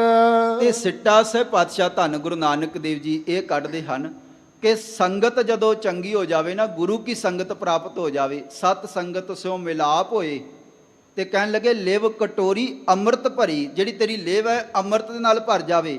ਕਹਿਣ ਲੱਗੇ ਫਿਰ ਪੀ ਪੀ ਕਟੇ ਵਿਕਾਰ, ਉਦੋਂ ਤੇਰੇ ਅੰਦਰੋਂ ਸਾਰੇ ਜਿਹੜੇ ਪਾਪ ਹਨ ਉਹ ਖਤਮ ਹੋ ਜਾਣਗੇ। ਪੌੜੀ ਆਪੇ ਸੁਰ ਨਰ ਗਨ ਗੰਧਰਵਾ, ਆਪੇ ਖਟ ਦਰਸ਼ਨ ਕੀ ਬਾਣੀ। ਉਹ ਪਰਮੇਸ਼ਰ ਆਪ ਹੀ ਸਾਰੇ ਕੁਛ ਦਾ ਮਾਲਕ ਹੈ, ਸੁਰਾਂ ਨੂੰ ਪੈਦਾ ਕਰਨ ਵਾਲਾ, ਗਣ ਗੰਧਰਵ ਇੰਦਰਪੁਰੀ ਦੇ ਵਿੱਚ ਗਾਉਣ ਵਾਲੇ, ਨੱਚਣ ਵਾਲੇ, ਆਪੇ ਖੜ ਦਰਸ਼ਨ ਕੀ ਬਾਣੀ, 6 ਦਰਸ਼ਨ 6 ਵਿਚਾਰਧਾਰਾ ਇਹਨਾਂ ਨੂੰ ਪੈਦਾ ਕਰਨ ਵਾਲਾ ਮਾਲਕ ਹੈ। ਆਪੇ ਸ਼ਿਵ ਸ਼ੰਕਰ ਮਹੇਸ਼ਾ, ਆਪੇ ਗੁਰਮੁਖ ਅਕਥ ਕਹਾਣੀ। ਆਪੇ ਹੀ ਉਹ ਪਰਮੇਸ਼ਰ ਸ਼ਿਵ ਹੈ, ਸ਼ਿਵ ਜੀ ਹੈ, ਸ਼ੰਕਰ ਵੀ ਉਸ ਦਾ ਹੀ ਨਾਮ ਹੈ, ਮਹੇਸ਼ਾ।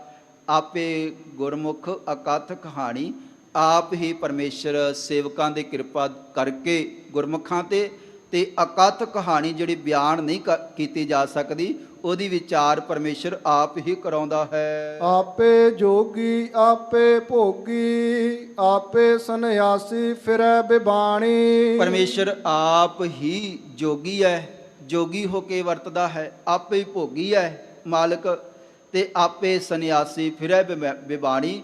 ਤੇ ਸਤਿਗੁਰਾਂ ਦਾ ਬਚਨ ਕਹਿਣ ਲੱਗੇ, ਸੰਨਿਆਸੀ ਜਗਤ ਜਲੰਦੇ ਨੂੰ ਛੱਡ ਕੇ ਜੰਗਲਾਂ ਦੇ ਵਿੱਚ ਰਹਿਣ ਵਾਲਾ, ਉਹ ਵੀ ਰੂਪ ਜਿਹੜਾ ਹੈ ਉਹਨਾਂ ਨੂੰ ਪੈਦਾ ਕਰਨ ਵਾਲਾ ਪਰਮੇਸ਼ਰ ਹੈ। ਆਪੇ ਨਾਲ ਗੋਸ਼ਟ ਆਪ ਉਪਦੇਸੈ, ਆਪੇ ਸੁਗੜ ਸਰੂਪ ਸਿਆਣੀ। ਤੇ ਆਪੇ ਹੀ ਉਹ ਬਿਰਤੀ ਦੇ ਕਰਕੇ ਆਪਣੇ ਪਿਆਰਿਆਂ ਨੂੰ ਤੇ ਉੱਤਮ ਗੋਸ਼ਟੀ ਕਰਾਉਂਦਾ ਹੈ, ਮੱਤ ਦਿੰਦਾ ਹੈ, ਸਮਝ ਦਿੰਦਾ ਹੈ, ਆਪਣੇ ਚਰਨਾਂ ਦੇ ਨਾਲ ਲਾ ਲੈਂਦਾ ਹੈ।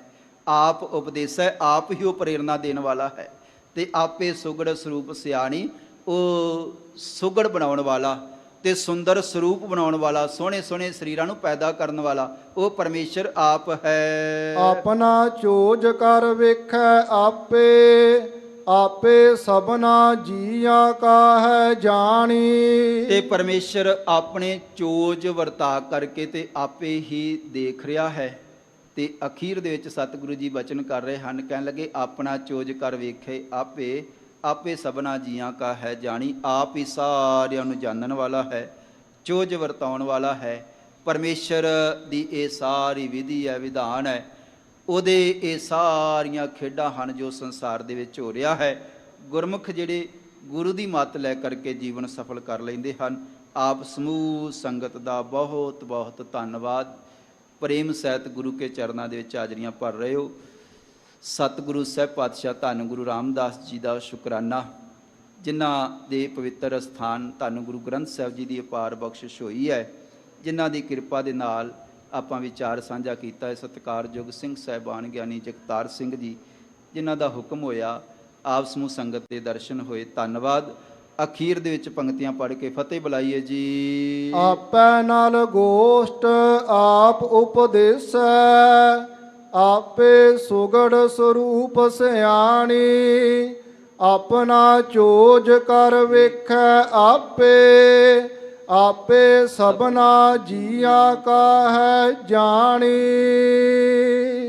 ਵਾਹਿਗੁਰੂ ਜੀ ਕਾ ਖਾਲਸਾ, ਵਾਹਿਗੁਰੂ ਜੀ ਕਾ ਖਾਲਸਾ, ਵਾਹਿਗੁਰੂ ਜੀ ਕੀ ਫਤਿਹ। ਸ਼ੇਰੇ ਪੰਜਾਬ ਗੁਰਬਾਣੀ YouTube ਚੈਨਲ ਨੂੰ ਵੱਧ ਤੋਂ ਵੱਧ ਸਬਸਕ੍ਰਾਈਬ ਕਰੋ ਤੇ ਇਸ ਤੇ ਗੁਰਬਾਣੀ, ਸ਼ਬਦ ਕੀਰਤਨ ਤੇ ਇਤਿਹਾਸ ਨਾਲ ਵੱਧ ਤੋਂ ਵੱਧ ਜੁੜ ਕੇ ਆਨੰਦ ਮਾਣੋ ਤੇ ਆਪਣੀ ਜ਼ਿੰਦਗੀ ਨੂੰ ਸਫਲ ਕਰੋ। ਵਾਹਿਗੁਰੂ ਜੀ ਕਾ ਖਾਲਸਾ, ਵਾਹਿਗੁਰੂ ਜੀ ਕੀ ਫਤਿਹ।